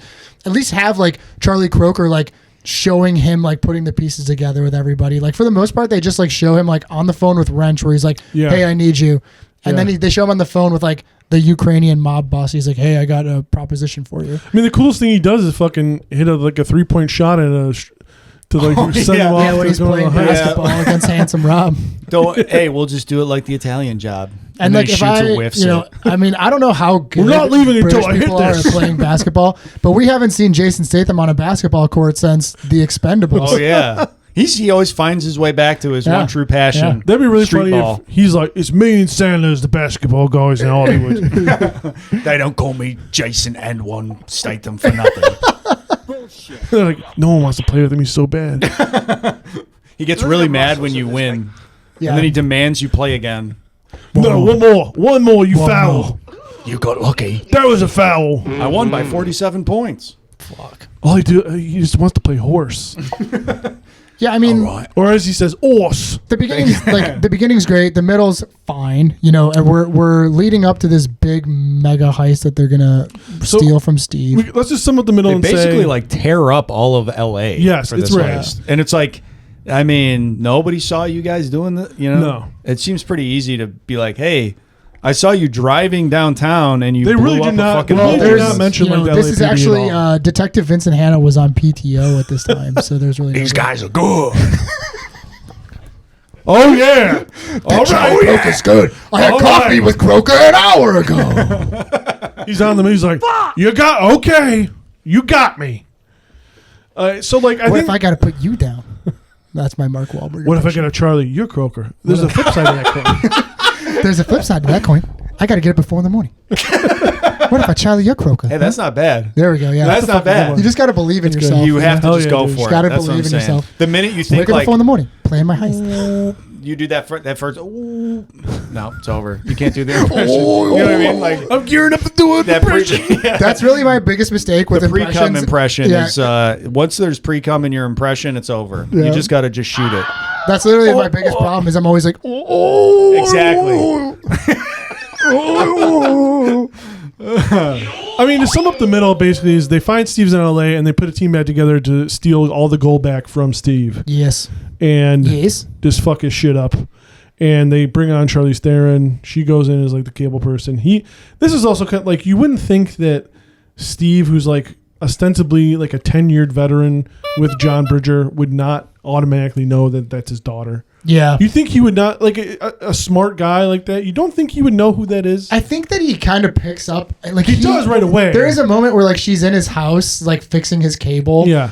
And it's so funny that like in 2003, I feel like a dude Edward Norton's age would have like known how to like, Yeah. you know, for sure. check his coax cable to like make Yeah. sure the cable's on. Oh man, yeah. But like he literally like looks at her and he's like, "You look really familiar." You know what I mean? And he's like, he's kind of onto her from the get go. Did he say that whole setup cost him $30,000? With the sound and the sound, everything. yeah. The sound, okay. But I will say, like, he Seth buys the Green says, speaker like, that's my system. sound. That's Yeah. like my soundboard. He buys thing. the speaker system that Seth Green's character Lyle wants, like when they're talking about what Those I are will my, say- those are my sexual assault speakers. It's crazy to think how TVs have like television technology has changed so much in the last 20 years. Yeah. Because his TV's like probably maybe a 50-inch TV. Yeah. He I mean, at the time that probably still costs like $3,000. Oh yeah, oh, like a easy. know what I flat mean? screen like that? That's like top Yeah. of the line technology, dude. That's like Yeah. that's like a 2003. plasma And you- screen television. You know that bitch is fucking heavy. I as remember fuck. my yeah. family's first Dude. plasma screen. I think it was like 40 inches, and I was like, "Whoa, Dad got a huge pay bump." And this is probably after plasma screens were kind of already on their way out. I was like, "Yeah, it's time to look down on some people at school for a while." I think Hey, Mom, I'm going to open my own credit card. What do you think about that? I- We're rolling dude. in it now. one of my friends. This was probably middle school, so it was I'm probably going to buy a even bunch of before black that. lights from fucking Spencer's. His parents bought like it was probably the size of that TV. What is that, like 70? 70. They had like a 70-inch plasma screen. Yeah. That TV weighed like 250 fucking sure. pounds, but it probably cost, like $2,000 easy. Yeah. Yeah. And at the time, and it was just like, dude, when did your parents get so fucking Whoa. rich? Yeah. And it's like the dad fell off TVs a were ladder a or different something. fucking thing back then, dude. I don't know. Like they just are not as expensive as they used to be. I mean, The you technology could, is just so I'm common. going to shout out the Chinese brand TCL. Thank you so much, rocks. TCL. Yes, you shout rock. out. Your integrated Roku TVs are truly like some of the best TVs. But like, I mean, kind of the thing with like, remember like big screen TVs were like this huge thing, and big screen TVs like fucking sucked. Yeah. They were so bad. They looked awful. Oh, They yeah. did look really Yeah. bad. And You also- couldn't see them if there was any light in the room. No, it sucked. Oh yeah, like they just reflected The on glare like, was just yeah. so abysmal. The glass. Yeah. A big thing in college was guys getting projectors, and they fucking never worked. Yeah. Like it's like, okay, we're gonna get a projector for my room, and everyone's gonna come hang out. He's so sweet. It's like no one likes you, and your fucking shit doesn't work. No one's going to watch a movie with you. No. You suck. Yeah. Fuck you. We know what that's like, chat. All you want to do is watch her across the universe and try to fuck chicks while we're all there. Hey, It sucks. Man, well, hey. Something tells me you're thinking of a specific guy. Oh yeah, I fucking hated that guy that got laid, and I didn't. My freshman year roommate who did fucking Corsi and Cold and Cost for all second semester. Yeah, that guy.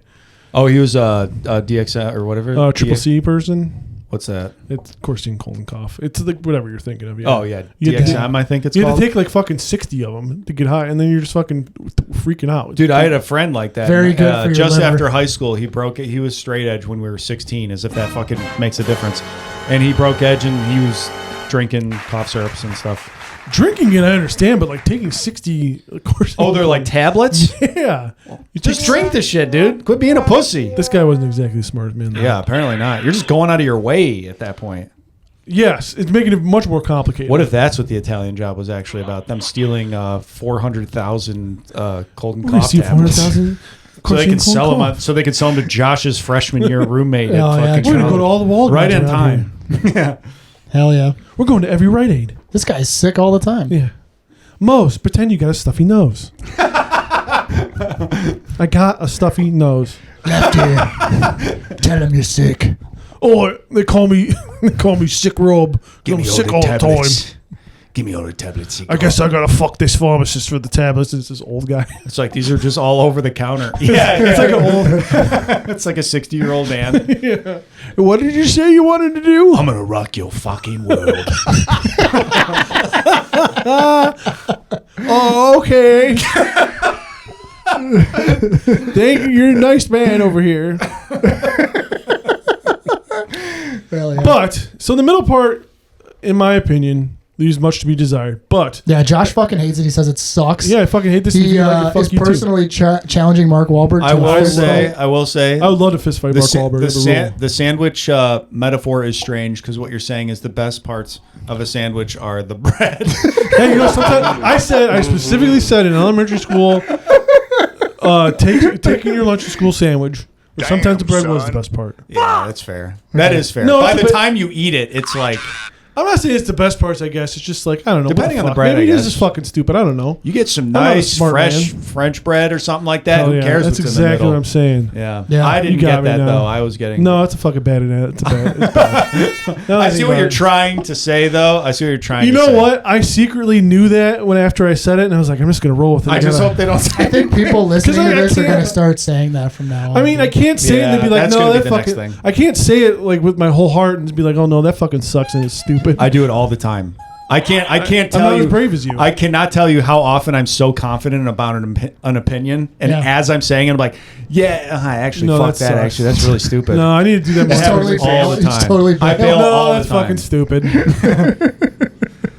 You know what I like to call this movie? Is nah, fuck that. That rocks. I'm dude. an idiot. What an idiot. So but the last 30 minutes, this last final heist is really awesome. It is great. And the stuff leading and like the stuff leading up to when they have Charlize Theron like driving and everything is cool. Like the car modification stuff is cool. But yeah, so basically the heist. Let's just go beat by beat for like the final heist. Yeah, then. sure. So, and you're gonna have to help me out a little bit because I don't exactly remember like how it begins. Help you out? You got it. Are you fucking Kevin McAllister? What the hell was that? From Home Alone 2. Oh, okay. So because the part I could pick up from when they identify like the decoy like armored truck. Yeah. So like, but how they get to that? Well, okay, so basically, Charlize Theron, her character Stella, when she's fixing the cable TV at Steve Frizzetti's house, Yeah. Steve Frizzetti. he basically hits on her and he's like, "I want to take you out on a date," and she's like, "Oh no, not really." And then she ends up like giving in and saying yes to a date with him, and then that's going to be the same night that they plan the heist, and they're going to rob him that night when he's like at the restaurant. He won't be home. Ultimately, that gets shit canned because his neighbors are having a big party at their house, so Yeah. they can't blow his gate up. Yeah. Most stuff can't blow his gate up because there's too many witnesses. So Charlize Theron ends up going to have dinner with him, and during their dinner, she says the catchphrase of her father, which is, Right. I don't have a problem trusting people. I have a problem trusting the devil inside them." And Steve like puts two and two together, and he's like, "I've only heard one other guy say that, and his name was John Bridger, and he had a daughter, and it's you." And like that's the big reveal as he finds out she's John Bridger's daughter, and then she like knocks over a water bottle as he's like kind of being a badass, and then Charlie Croker, Mark Wahlberg, Yeah, Mo Staff, right. and Handsome Rob all come out of like the back of the restaurant, like they were all just hanging out there to intimidate him, and then Charlie Croker sits down with Steve Frizzetti. Or Steve for what I can't remember what his Italian name is that he gives himself. They sit down and they kind of I have think it's like Steve Bannon. Steve He sits down with Steve Bannon to have a good conversation because unlike woke liberals, they actually do like to have a genuine dialogue. he changed his Really, what name do you- to Steve Epsteinini. Hey, what are you doing with your gold? Oh, I'm funding like this little Epstinoli. like this little right wing publication, and like I got this Epstoy RD. It's me, Steve Epster RD. Yeah, but they come out and then they kind of have like their heat moment where he's like, "I'm gonna rob you," and he's like, "No, you're not gonna rob me. I know all your tricks." And he's like, "No, I got some tricks up my Not this sleeve." one. But yeah, they kind of have a face to face, and he's like, "I know what you're doing. I know what you're all setting up." He's like, "I know you're gonna have Lyle hack in. I know you're gonna have Lefty or try to blow something up." And he's like, "Well, you know," Charlie Croker says something to him like, "Well, you lack imagination," and the heist is on. So basically, it kind of ups the ante a little bit, knowing now that Steve knows they're gonna rob him of all this Right. gold, and he's lying. He's saying like, "Oh, I sold all the gold. I don't have any gold." Trying to trick them. So he knows they're coming to rob him, and he basically the next day decides, "I'm going to hightail it out of here. I'm going to Right. Mexico Okay. City." Now I'm with So you. the crew finds out that he like chartered an airplane to go to Mexico City. Mm-hmm. He hired security guards. He like got 3 armored trucks. He's got a helicopter. He's got a helicopter, and basically he's going to have the 3 armored trucks go to his house. His gold loot is going to be in one of them, and he's going to monitor them, you know, like from the helicopter. Yeah, and like So the crew doesn't right. know where the gold is. That's ultimately for them to find out. But they do have a plan nonetheless, which is to follow the armored trucks, force them to go in a specific direction, and they kind of plant charges underneath the street in like the subway tunnels. Yeah, and like it really again relies heavily on Seth Green to Yeah. one hack into LA system, like the LA City like traffic system, and cause minor accidents, which bothered me. Which really pissed Shouldn't have me done that. off. That was really inappropriate. And also to like identify which truck is just a totally unrealistic idea of like what hacking can do. Identify the truck that has the gold in it by like the size of the tire. Yeah, the space between the tires and Yeah. like the frame of the truck because Just it's weighed down because there's so much heavy gold in it. Find me a computer that can do that. I would love that. Like they don't have that now. In 2003, it probably didn't exist, but I'm guessing we could probably go on Grok and send it some photos and figure out where the gold That is true. You know, You really think so? Let's do it right now. I'm not doing No, I don't think so. Let's do it live Hey, on the Grok. fucking podcast. But yeah, then they have their plan starts to go off with out of hitch, and Steve's like, "Whoa, what's happening?" They identify the correct car.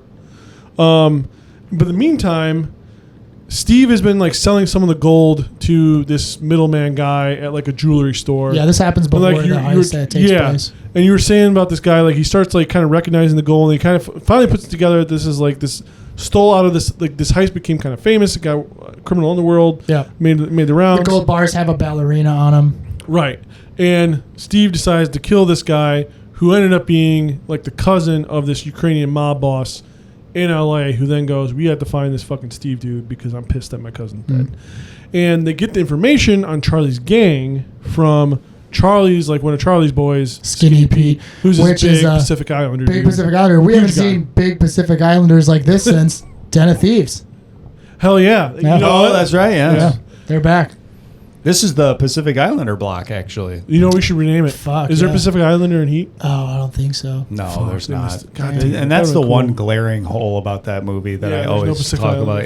Yeah. Damn, a Pacific Islander in that movie would have been pretty fucking cool. Like, they look so badass. Like, in Den of Thieves and in this movie, they just look so fucking cool. They always have, like, cool haircuts. Yeah. They always have, like, gold teeth and, like, awesome tattoos. Like, their specific tribal tattoos they all have. They just look fucking cool. They should have had. This guy's enormous. Yeah, the big guy, he even has a cool tattoo that just says Mafia on his arm. You know what? And it is pretty funny that like he's hitting golf balls. He's like doing the putt thing, and he's just like smacking Yeah, and he's like, golf balls. but he's like sucking at it, and his Yeah. like hot girlfriend's like, okay, a little job. bit lighter. Good job. Yeah, You're it's doing awesome. great. He has that cool tattoo of Calvin pissing on the word liberals on his neck. Dude, And we I was should like, all get that's a that. little along the nose, but We should. I was gonna say we should all get that. that's going to be tattoo. our first big merch drop. Get that? I already got that, dude. Oh wow, that looks red. Because was it my tattoo of Calvin pissing on the word liberal? Van Zant should have had some big Samoan guys working for him. That would have been cool. Yeah, agree. instead he had Henry Rollins. Yeah, dude, Henry the biggest Rollins, which- fucking snake Hugh- oil salesman Hugh of all Benny. time.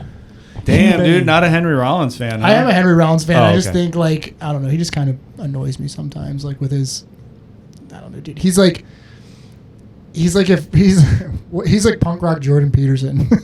And can it be, drives man. me crazy. He was like really against not really against, but he said some like dumb shit about like mental health treatment a while back. He's like, just lift weights. Yeah, why don't you just go Or lift like, weights instead? It works I for don't me. understand of depression. It's like, what the fuck, man? I mean, I think there's something up with him. Oh, I mean, he's there definitely sure made a is. lot of money Yeah. writing books and saying things and being like, like poetic. Good for him. But I think it's just kind of blowhardy and a little bit like Hey, you know what? performative. Hey, Henry, come on the podcast. I'm sure it'll be a great time and it'll be cool to talk to. He seems like a really cool guy. Like I love his books. I mean, it just gets to be a bit much. Like I like.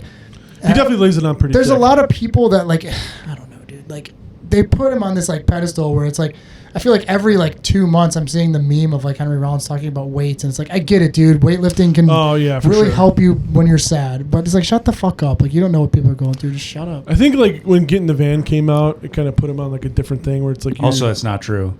I've been trying that for 20 years. It hasn't worked. Tom's been lifting weights for 20 years and he's still. I like fucking- lift weights, and then 10 minutes later, I'm like, nah, I should still do it. Yeah. I should still end it. If only we so- had the smoking gun that like was lost, but Anyway, and you're like, I'm gonna go 3D print some stuff. Nope, still gonna end it. don't ask me what it's going to be. Yeah. time for me to hit up my 3D printer. Just kidding, guys. I feel great.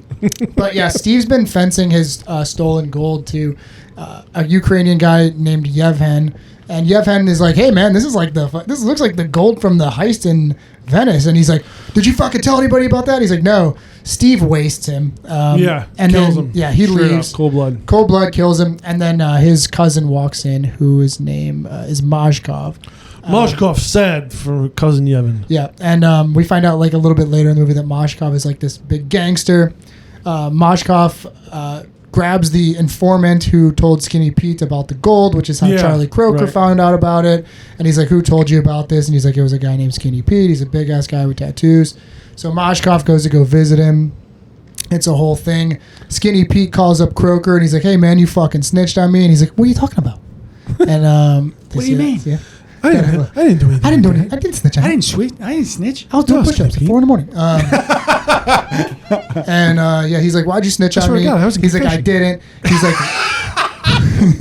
say my Hail Marys. Let me make a couple of phone calls. So you don't know who he's calling, what's taking place. I do. Skinny Pete does have. They have some egregious ADR at this point, where Skinny Pete goes, I know 3 things.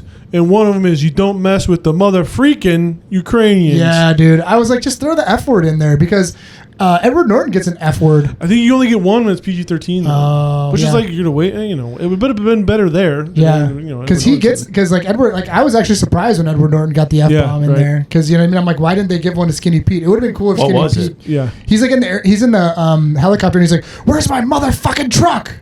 That's what he says. Like, that is a good use of it. If you only got one, you got to make it count. I know it would have been. It would have been better with Skinny Pete. Yeah, you're right. Yeah, see. Yeah, I mean it's a whole movie about Skinny Pete. That's what I want to see. Or just cut that scene entirely. You know what I mean? Or like, I don't know, dude. Hey, I got a Skinny Pete job for you right here, pal. Well, we're always talking about characters. You know what I mean? And like, I think Skinny Pete and his like gang is like an interesting enough they're cool group of people where I'd like to know more about them. It's funny when they look cool enough, and they, you know what I mean? Like, I want to know more about the Samoan gang and fucking Den of Thieves. And they're like their hideout is like a mini golf place. That's cool. Yeah, that's hilarious. And the Ukrainians come and like it's like a Korean mini golf place too. Yeah. And then the Ukrainian guys come, and then his like one like buddy who does lookout is kind of just like, I don't know, man. They're fucking Ukrainian mafia. Like, I can't fucking do shit. He's like, yeah, I get it. And he tells his girlfriend like, go relax, go chill out. Yeah. And she does. I like the part when you're introduced to Skinny Pete. He keeps trying to play putt-putt. And he's just knocking the fucking balls like 100 feet. And she's like, all right, hit it gentler. And he just hits it again. Like, he just drives it down range. And then she's like, okay, here's another one. Just.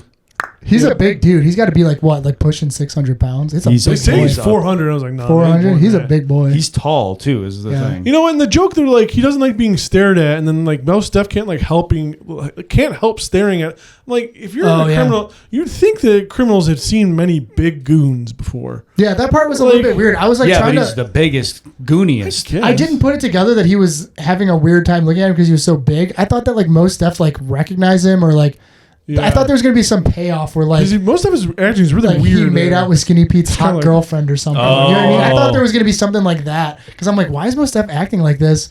He's like, look around, like, he's like, but eventually it's like he first starts staring at him and he's like, whoa, and then he's like entranced by him, like he's like a magician or a sorcerer. Maybe you want to kiss him. That'd been cool. Yeah, that's true. That would have been cool. You want to give him a little smoochy? Left Eye's like, what are you gonna? They're like, Left Eye, what are you gonna do with your gold? He's like, I think I'm gonna ask Skinny Pete out on a date. Don't take him putt-putt golfing though. He already knows how to do that. He's already doing that a ton. What do you plan to do with all that gold? Don't worry, guys. I got a mountain I want to climb. It's just him knocking on Skinny Pete's door. But now we have like our whole new heist going down, right? So the armored trucks are taking off from Steve's house. Everything's underway. Steve's up in the helicopter. Seth Green's character is messing with all the traffic lights to get the armored trucks going where they want them to go. They're calling him Napster now. Yeah, they're calling him Napster now because there's a whole subplot of this movie. Or not a subplot of this movie, but like an anecdote of this movie where he invented Napster and it was stolen from him. Shout out to the guy who created Napster. I think he also created Facebook too. If you want to give us some money, we will have you on the podcast, that guy. I don't think that's usually how interviews work. I don't think you created Facebook though. He's got to pay us to be on the podcast. No, it's Mark Zuckerberg. Mark Zuckerberg. You're thinking about Tom from MySpace? Dude, in the social network, the dude that created Napster, it was like he invested in Facebook. Oh, okay. He invested. Okay. He was like one of the original investors. He like kicked out the other guy. It's a whole plot of the movie. That makes sense. I don't know what their names are because I'm not a fucking nerd, but yeah, that's true. I've seen the movie. Yeah. I ain't no nerd. I'm actually so not a nerd. I've never seen it. So I beat you. Haha. I don't watch smart movies. I'm the real jock. Tom, your fucking Yu-Gi-Oh cards are falling out of your pocket, dude. They're all on the floor. Nobody wants to play Yu-Gi-Oh. He's always so sad. Oh, they're all blue eyes. Nobody wants to play Yu-Gi-Oh. They're all blue eyes, white dragon. Why do you need that many blue eyes, white dragons? Shit, man. I mean, You know what these go for on Are the you trying to do streets? Zan Marsh to get out of this? Yeah, what the fuck, dude? That's always my default is to go to Zan Marsh to get out of things. And you know that I'm not doing well with that shit. I already talked about that. It basically fucking fell through, just like Josh's fucking shitty movie. Dude, none of our fucking projects. Our media is just not doing good. I got shitty music. Josh has a shitty movie. Tom, I don't know what Tom does except for write Bald Dan letters to prison. Well, somebody needs to communicate with him. Ever since Bald Dan was in that P. Diddy documentary. Oh, yeah. Well, did you actually see the ad for... I mean, a lot of people went to Epstein's Island. That doesn't mean that they're all... In this movie, they had a big, like, Sean Combs, like, what was his, like, clothing line? Sean John. Yeah, Sean John. They had a huge Sean John Oh, no, ad. I didn't see that. I thought you were joking. Like, when they're all, like, no, like, they're all, like, there's, like, a terrace or something that they're all on a couple times in this movie. Yeah. And there's, like, a big Hyatt hotel, and, like, on the whole side of the Hyatt hotel is a Sean John ad with, like, Diddy. Weird. Yeah, it was There wild. will come a time, and I think that it already probably has happened, that people will not be able to believe that P. Diddy was not only a superstar, but also, like, kind of beloved. Oh, yeah. You know what I mean? He did the Vote or Die campaign. Vote or Die, he ran that. You guys remember when he ran the New York Marathon? That was like a whole thing. That was I don't like remember everywhere. that, Yeah, he was running the New York Marathon. I was like, Diddy's training for the New York Marathon. Yeah. It was in like all the magazines. Dude, he was and fucking beloved. shows. I mean, like Sean John was They love super that popular, motherfucker. huge popular brand. I think it sold to like a company for like a crazy amount of money. It's crazy. Too. He was on Ellen all the time, I feel like. He was Yeah. like a good friend of Ellen, another person with a great reputation. They really seem to flock together, don't they? It's almost weird how all these people with horrible reputations just like keep Seem to ending be up in friends. photos with each They all other with seem their to be arms around each friends, other. and that's really crazy. It's like, you know, like how like we're like all pretty like normal, decent guys, and we're friends with each other. It's the same Sure, for yeah. weirdos too. Ah, yes. Yeah. Somehow they just Normal, find each decent. other. It's like magnetism. You know what I mean? Like how do they work?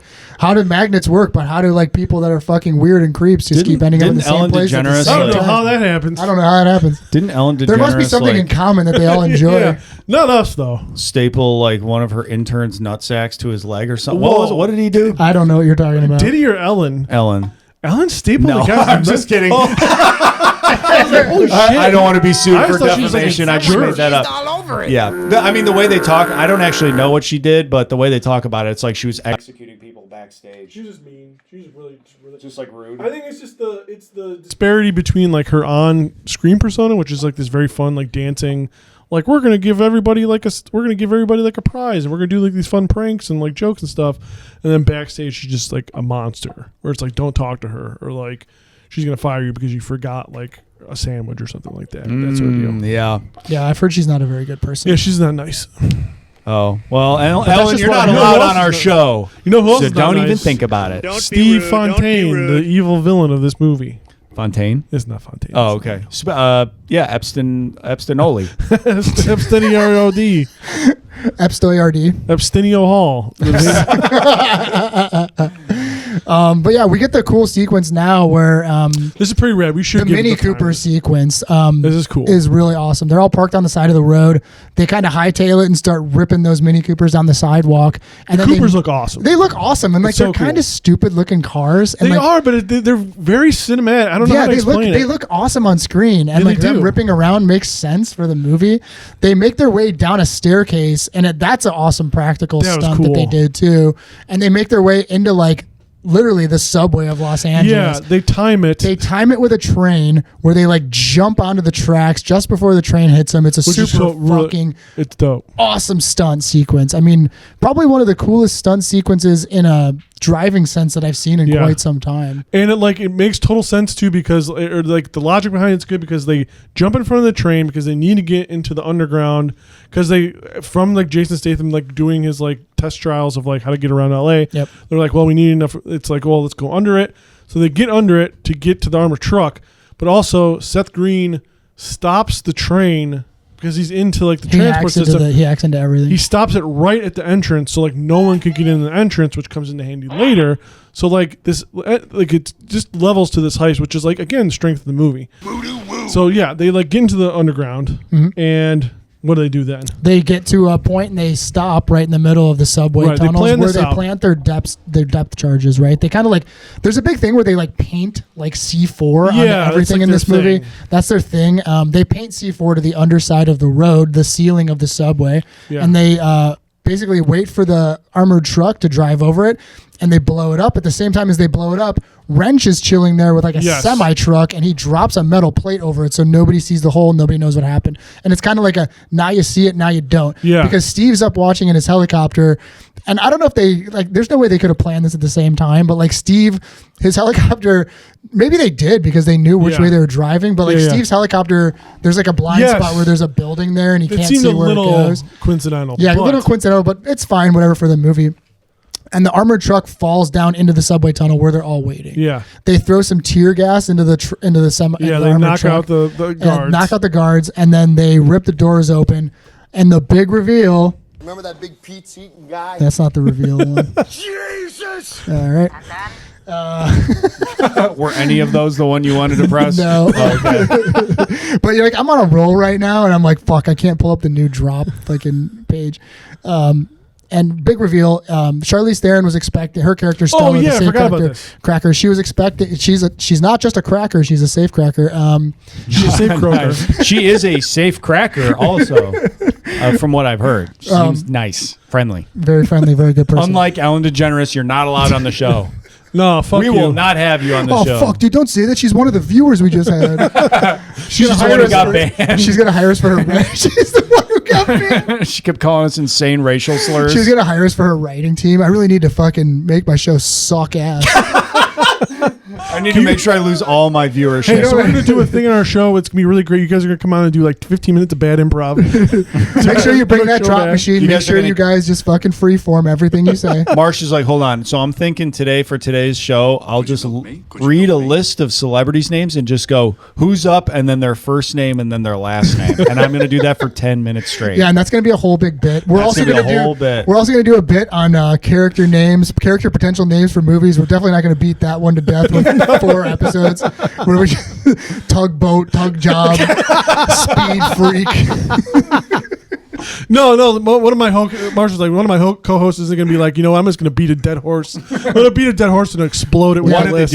Tom's just going to go fucking feral and actually beat a horse to death. In like 4 episodes, Josh, you should definitely bring back like the what if we did more Expendables? You guys know there was actually some characters that they wanted in this movie. I'm not joking. I was getting in the car the other day. I was like, I think I'm going to bring the list back. And what a better time to bring it back than for the heist block when everybody just has like names like John Smith. Yeah. You know who they really wanted? Trevor Stone. John Jameson. But it's cool. Yeah, they explode. So they get under the it is cool. Like you said, I really liked when Wrench, like, they blew the fucking road up. The truck drops, and then they drop like the sign on it. Yeah. I thought it was really cool, and the sign was for Pepsi Blue, which I really liked. Yeah. Pepsi Blue, we love that flavor. You guys remember Pepsi Blue? If you want to be on the show, we'd love to. Was Pepsi Blue just a blue? It was blue raspberry. Pepsi, but it was blue raspberry Pepsi. Yeah, it was gross. It kind of sounds gross. No, there's a bunch of kids at my junior high school that convinced themselves they liked it. You know what? I actually would like to try it now because I might like it. Because, dude, you know what I drank the other day that was actually pretty good? Blackberry Dr. Pepper. Yeah, I drank some piss. I drank piss the other day. Blackberry Robert De Niro's breast milk. Blackberry Dr. Pepper's not bad. Yeah, let's just run that back again where we talk about Robert De Niro. We're all sucking his nipples and drinking his milk. I have nipples. Yeah, let's bring that one back too. That one, we're gonna save that one for Ellen DeGeneres show. When she's finally on the show, for sure. All the flavored Dr. Peppers are pretty good, though. They are good, dude. But like the blackberry Dr. Pepper was fucking impressive good. I was like, damn, I was like really surprised. Professor Pepper really knows what he's doing. Not like that shiftless Mr. Pibb. Yeah, actually, I love Mr. Pibb. I might like Mr. Pibb more than Dr. Pepper. They're bringing Mr. Pibb back. I've seen a bunch of ads for it lately. Big cherry flavor. When I see a Mr. Pibb at the movie theater, I'm moshing, dude. Okay, I'm picking up change right in front of the damn concession stand. Wow. All right. Well, yeah, you know what? We're actually going to have another field trip. And yeah, the boys are going to see Terminator 2 Judgment Day next week at the Davis Theater. Shout out Davis Theater. Shout out Davis Theater. If you are a incel shooter and you're planning on going to that on Tuesday, January 6th to celebrate the insurrection. Stop by and say hi. I was going to say, like, damn. On a national holiday they're showing this movie? Yeah. Yeah, but we blow up the road. The safe and the armored truck fall down there. Charlize Theron realizes, hey, shit, this is a different safe. This one's got a piece of glass in it. If I drill through it and break the glass, it's going to Israeli made. Yeah, they do say it's an Israeli made, and we all know the Israelis are very good at making safes. That's a well-known thing. And if she breaks this glass that's inside of it, it will trigger a mechanism where they can't open the safe at all. Yeah, the bars will snap. So she's shut. starting to drill through it, and she's like, oh, fuck, I cracked the glass, but it Yeah. didn't go through. It didn't trigger the thing. And she's like, you know what? I'm going to channel my dead dad's force energy right now, and I'm going to crack this safe the old-fashioned way by just turning the numbers and feeling it out. And I don't know, dude. Just vibing. If any safe crackers are listening to this, Can you do that? Like, I mean, dude, right? Like, if it was that easy, couldn't you just like turn it nice and easy until you felt the click? I guess that's what they're implying. Or like, don't you at least need like the fucking stethoscope or whatever? Yeah, like to put it up there so you can hear the gears inside making noise. I don't know. Yeah, dude. because maybe back in the day, like when safe technology was relatively new, you could just go slow enough to like feel it, like, or maybe you could catch. hear it happen. You know what I mean? Yeah. There's no fucking way that's the case anymore. Because I mean, like you couldn't do that with like a fucking like that seems locker. like a glaring issue. You know what I mean? with Like security. the stupid little locks you put in your locker in high school. There's no way you could fucking. There's do a that. dude. There's a. I think his YouTube thing is Lockpicking Lawyer. Shout out Lockpicking Lawyer. Shout out Lockpicking Lawyer, dude. On YouTube, he like picks and subscribe, locks. follow him, and tell him About That Action Podcast sent you. Hell yeah! It's like someone jizzed And, all like- over it. That's a good drop for this, I think. I hope he sees it, hears that, and says, "Hell yeah!" And then bans These guys us. really got their ear to the street. He sends me messages like, "Please do not look at my profile anymore." But he does like lock stuff, and he just talks about just like number one. Locks are pretty much useless because like everyone just does. No one picks anything anymore because it just takes so much time. They just beat it with a hammer until it falls off. Or like a fucking circular saw or some shit, like a portable one. And it's like I think like the same thing is that like it just takes so long to like I guess you could do it. Yeah, but That's another thing is like how long do they wager they have in the sewer system? Because that could take forever. That could take forever. They're And then, anticipating her already knowing the specific That's safe also- it that's is, and they're true. like, Yeah. she's gonna nail And this. it's a different one. Croker Yeah. even says he's like Stella's gonna fucking crack this safe like it's nothing. It's like I can't remember. It's the And it's Evanescence like, safe or something. You know what, Charlie? Just yeah, because it's she let you Evanescence 5000. Yeah, you just gotta wake because it up she let inside. you fuck doesn't mean you have to be like, oh, she's gonna crack it right away. Yeah, I don't know, but she seems he she's didn't even crack it right away. You know she what I is mean? Oh! she is the best though. You guys can't. She is the best. That is true. She's the You best, cannot the best. discredit her in any way. Yeah. And she proves it by like her dad. Like she says, "Help me, daddy," and her and her daddy crack the safe the old-fashioned way. She's like writing the numbers. It is a pretty cool scene. She cracks it. They get it open, and there's like Napster is able to do like the fucking like geometrical math, which like I can't even wrap my mind around how that works. He's gonna be able to tell by like the stacks of gold how much there is how much there. it's worth. And yeah. they get like $27 million. So like Steve sold and like used like 10 of it. But it's like huge haul. $27 million is a ton of money. Yeah. And there's I know they have to do it. It's practical to do it this way, but like they're running low on time. Yes, I know exactly what you're going to say. Jason Statham is just sliding the gold one bar at a time. Dude, I know. down a little What the like fuck? Airplane emergency They slide. I did the math on that. It would take like 15 minutes to unload all It of was those such bars. a that way. fucking Here we go. weird One thing. at a Like, time. Yeah. like he's like a big, like lumbering, like jacked guy too. You don't think he could have picked up a couple of those and walked him over? Literally a conga line of people. Just like, here's one, Yeah, here's it one, would've here's been one, way here's one. faster. Like an Way assembly faster. line. It's like how It's so funny. How much does a gold bar weigh? It can't be more than like 5 pounds. Yeah, I'll look it's it like up. 5 pounds or something. Yeah, They needed 3 cars to transport 200. that's true. They must be pretty heavy then. Watch, it's like fucking 25 pounds. I'm looking it up. Keep talking. Yeah, but like so, like they slowly pack up the gold while one of Steve's guys is in his motorcycle because he can't get in. Again, harkening back to the train. 27.4 pounds. Jesus Oh, fucking wow, Christ! that's a Never lot. mind. I take Yeah, it we were back. way off. I'm Yeah, wrong. never mind. Like my sandwich analogy, I'm wrong. Yeah. Um, Tom can lift 200 of those. sure can. How many gold bars can you lift, Tom?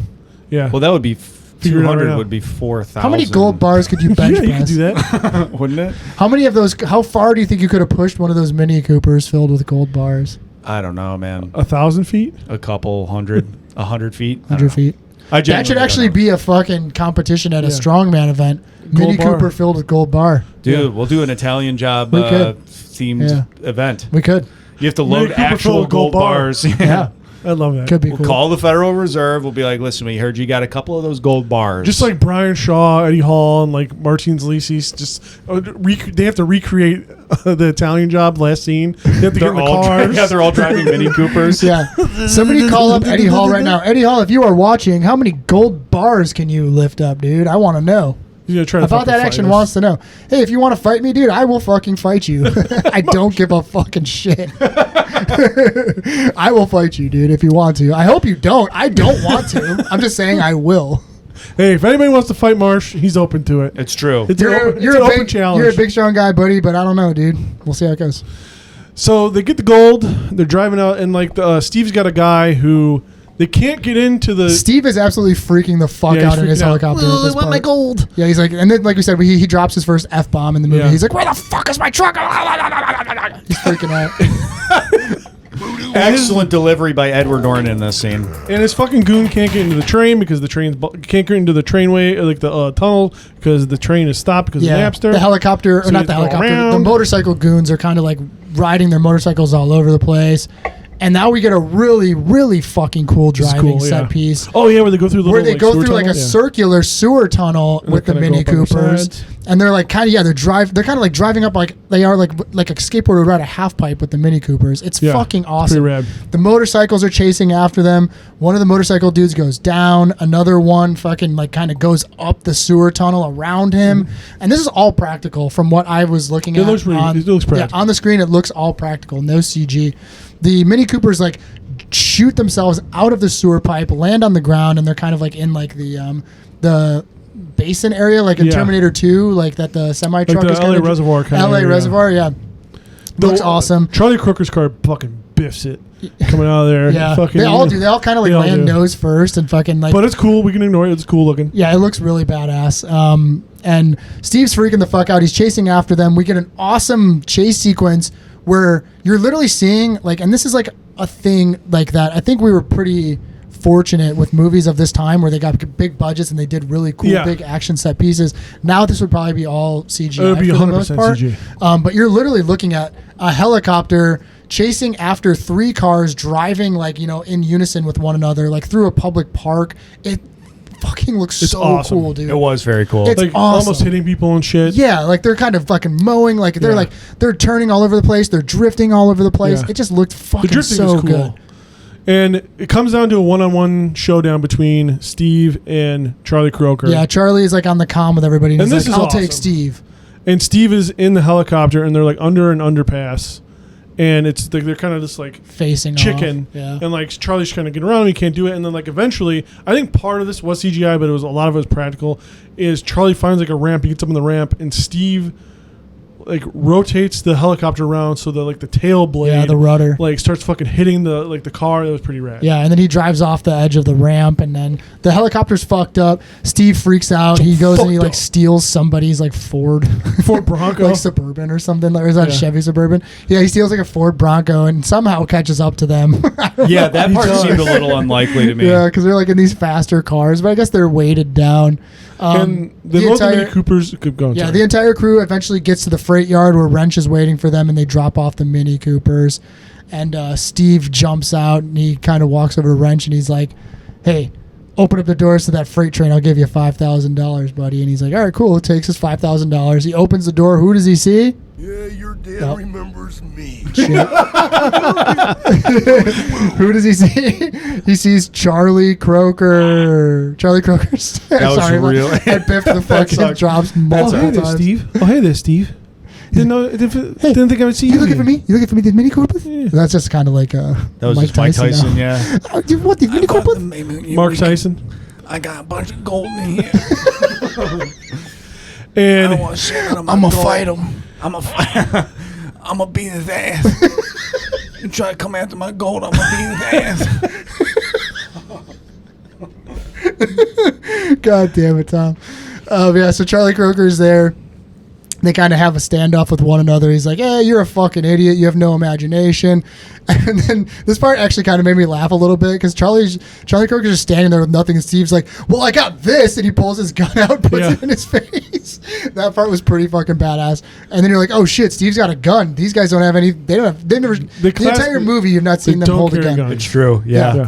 And then all of a sudden you just hear a bunch of guns loading and it's big reveal. I don't have the reveal fucking ready. So we'll just say this one. Hold on, what else do we got? Yep. I'm Donald Trump, and I approve this message. Yep, and yep. So it's actually Mashkov, the Ukrainian gangster, and his says, fucking, "Hey man, I'm back." Hey, yeah, his goons are with him, and he's like, "Hey, dude, you're fucked," and you know.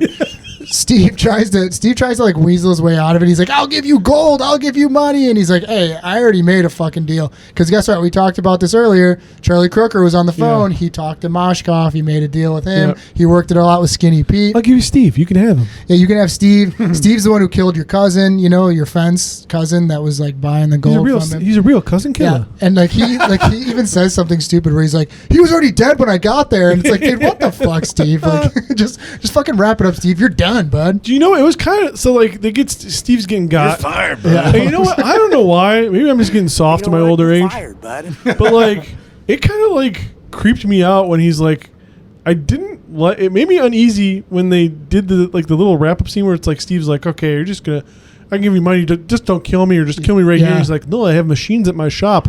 And I'm like, ugh. Yeah. I don't know. It made me uneasy to think that like they're letting us know, hey, Steve's gonna be tortured horribly. He put in a machine press. Yeah, and like the face he makes is actually really funny. He's and, like, does not make sense for like the sequence. He's like, oh man. Oh, jeez. He's like, oh man. Oh, you're gonna fuck." crush my balls into paste. Yeah. It's like a villain. Andy Griffith got caught at them, and he's like, oh. Yeah, he's like, just don't shoot me in the face, man. He's like, oh no, dude, we're gonna rip your fucking limbs off in a bunch of machinery in the junkyard. Fucking crazy. He's like, oh no. I know he killed John Bridger. And I know he's like a bad guy. He killed John Bridger. He killed Yenhev. He didn't do anything to warrant being like fucking just mangled in a machine to death. I don't know, dude. I mean, that guy loved his cousin, dude. I guess so. Yeah, that's true. Maybe I just don't love my cousins enough. Yeah. Well, Yeah, I have. You know are. what the problem is? Shout out to my cousins. Yeah. I just have so many of them. I don't have any cool coyotes of 75th Street. Cousins. Yeah, I don't have anyone. I mean, my Titans of cousins are all finance. pretty cool. Actually, I love my cousins. Hey man, if anybody kills my finance redditor cousin, they're getting put in a machine press, and that's a promise. Yeah, by About That Action podcast. So yeah, we get Croker proposes a toast to everybody. He's like, to John Bridger, the best criminal ever, who taught us everything, and who's also my dad, and I love him so much. I love you, Dad. I'll see you again. So in we heaven. do another proposal To my daddy. And then we get that's pretty much roll credits. We actually get like a small little screen where we get like a recap of what everybody did as the credits roll. We see that handsome Rob finally got the Aston Martin he wanted. Yeah. He gets pulled over by a very attractive lady policeman. He's going to have sex with the lady. She looks at him instantly and goes, oh, that bald head, I got to fucking... And she takes her like motorcycle helmet off and like lets her hair down. She's like, you know, like that big veiny bald head that Statham's got. I gotta run my snatch on that guy's bald head. And actually, this is like 2003, so Statham didn't go fully bald Yeah, yet. he He still has a little bit, and it looks, I don't know, I think it looks pretty fucking bad. Oh, you know what? It Keep looked this terrible. hair for the ladies. Yeah, so then we find out that Left Ear got his shoe room with know like a what I mean. Spanish shoe polisher. Is like what he wanted. Yeah, It seems a little weird to Yeah, that me. was His a thing weird is, one. he's like, I want to go to Andalusia and Giuseppe. get like a room for my shoes. Which like, do you polish Jordans? I don't know. And then like, You probably have to rub like leather treatment. yeah, I oil guess on like, them or I mean, something. whether I thought I saw like a bunch of sneakers, but like I guess he probably had like dress shoes. He's got a dress bunch shoes of in there, shoes, Yeah, dude. okay, maybe I'm just being racist. I mean, if you have enough shoes, like, you know what I Usually mean? Like, that's you're gonna Marcia's have job. to take care of them. and like he goes to Andalusia, and it's like, why do you need to go to Andalusia anyway? And he's like, I want a bunch of first edition books, and then fucking Napster. He makes it to the cover of Wired magazine Which for is some so- reason. I don't understand how does he get that onto the cover Because of he's Wired like magazine? able to prove or How? They don't even talk I don't about even it. know how He proved that that They're not Napster happened. wrong. was It's his like idea. how though? Yeah, I don't Like know. you fucking beat the guy until he's fucking tell. And it's also like, hey, so you were poor because you weren't Napster, and then you got all this money, and now you are Napster. Yeah. So like, where'd you get all this money? Because it wasn't from Napster. Definitely not from stealing a bunch of gold. Yeah, causing a bunch of like accidents on the Damn, LA son. freeway. I Like, can tell you that wasn't much. Wasn't that? And then he buys his kick-ass stereo equipment and blows a woman's clothes off with it. We talked about that in the beginning of the podcast. And then we get Charlie and Stella, and they are in Venice, and he's like, and then the best part I'm just doing Mike Tyson again. I married my best friend. Woke up at 4 a.m. and I married the love of my life, Stella. He does everything at 4 a.m. Yeah, he does everything at 4 a.m.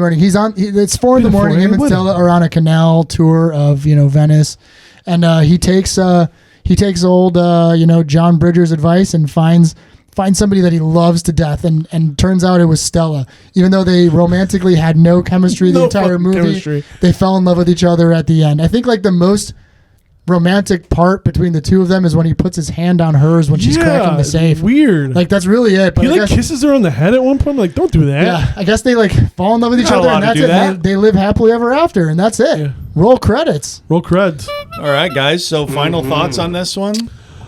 Josh, you go first. We'll start with Josh. I'm gonna give this a solid. Josh, final thoughts, and try to wrap it up really fast. And I love you so much. Okay.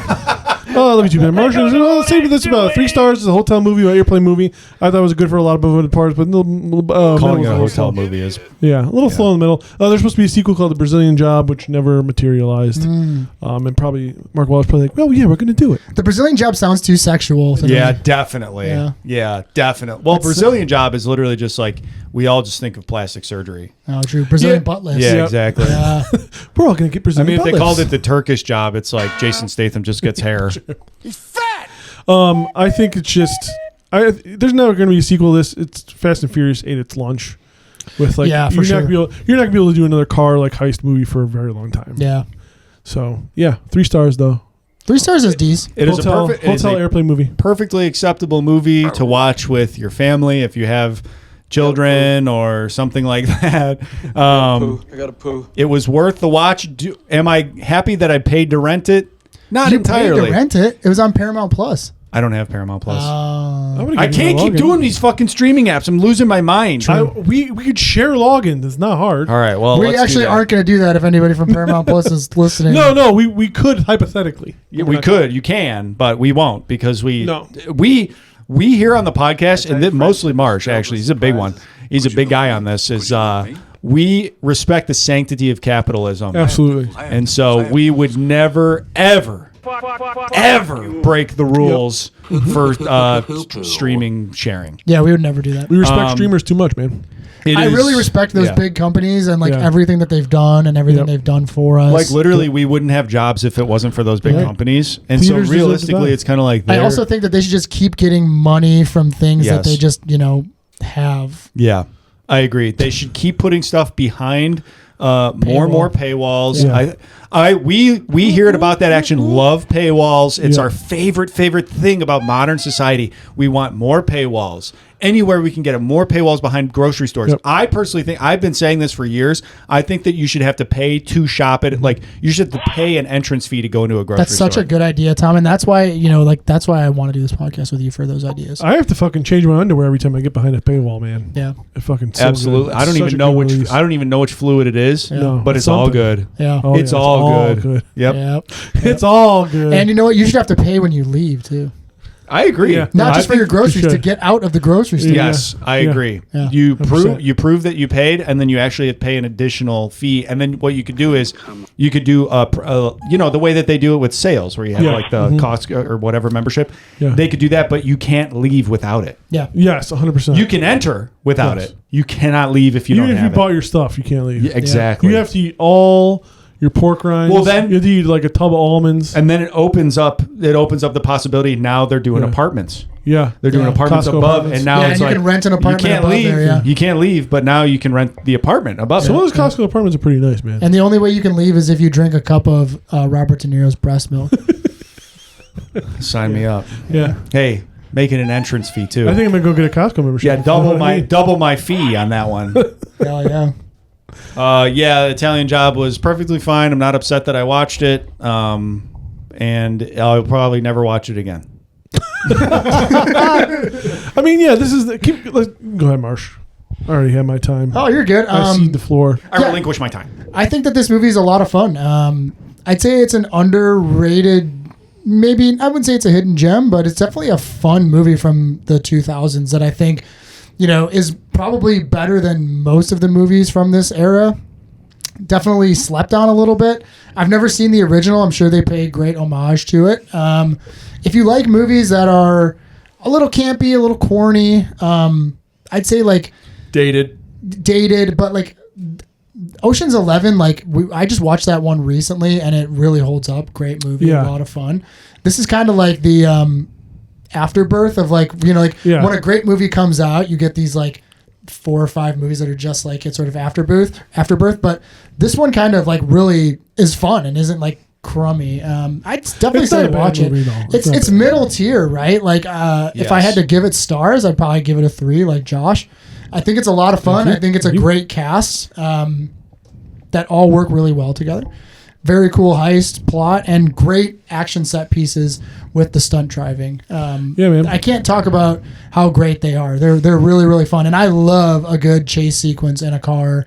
I love stunts in cars. I'm a big crash guy. I love watching crashes, demolition derbies. You love the movie Crash. I love the movie Crash. I love the movie Requiem for a Dream, you know, where they crash out on heroin. I love Crash Bandicoot.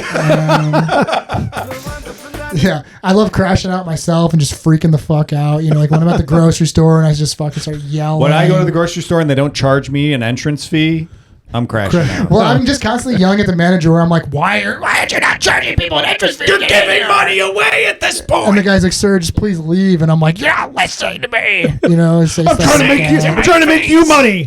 Yeah, I'm like, why don't you charge more people? Why don't you charge them now? All right, well. Drinking the breast milk from De Niro's tits. So, before we sign off, we got to roll. Yeah, before we sign off, we're going to roll the the 20-sided dice. Tom, there's 20-sided dice right in front of you. So that was the end of our heist block. Yeah, and if this is the first time you're listening to an episode of About That Action, for whatever reason, every time we finish off a block of films, we roll a 20-sided dice. We have a list of films that, you know, accumulates to the amount of 20. The list is pulled up. We don't know what it's going to be. Tom is going to roll right now live. 15. Number 15 is About That Action salutes the troops, military, and war films. Yeah! It's about time that we saluted the troops. We're all going to stand at ease, boys. We may or may not have a special guest on this block. We'll see. Maybe we'll get a special guest. I know a lot of people that were in the military. Absolutely. Any military fans want to jump on? I know it's probably very hard for you to be there if you want to talk about your time when we talk about action movies based around the military. We don't even have to. We'll screen you beforehand. We'll talk to you about what we'll ask beforehand. So this movie fucking sucks. Hey, tell us about your tour? You haven't freaking killed anybody. We're gonna get my fucking like Uncle Tom on, you know, and he's gonna be like, oh, I was fucking there, man. You know, like from now, I'm just gonna lose it.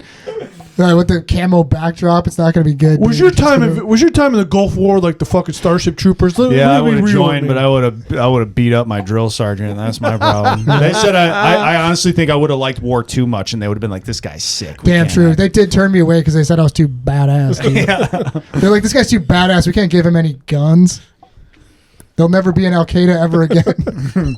And with that, we're signing off here at About That Action, and we're signing off for Al Qaeda. We love you.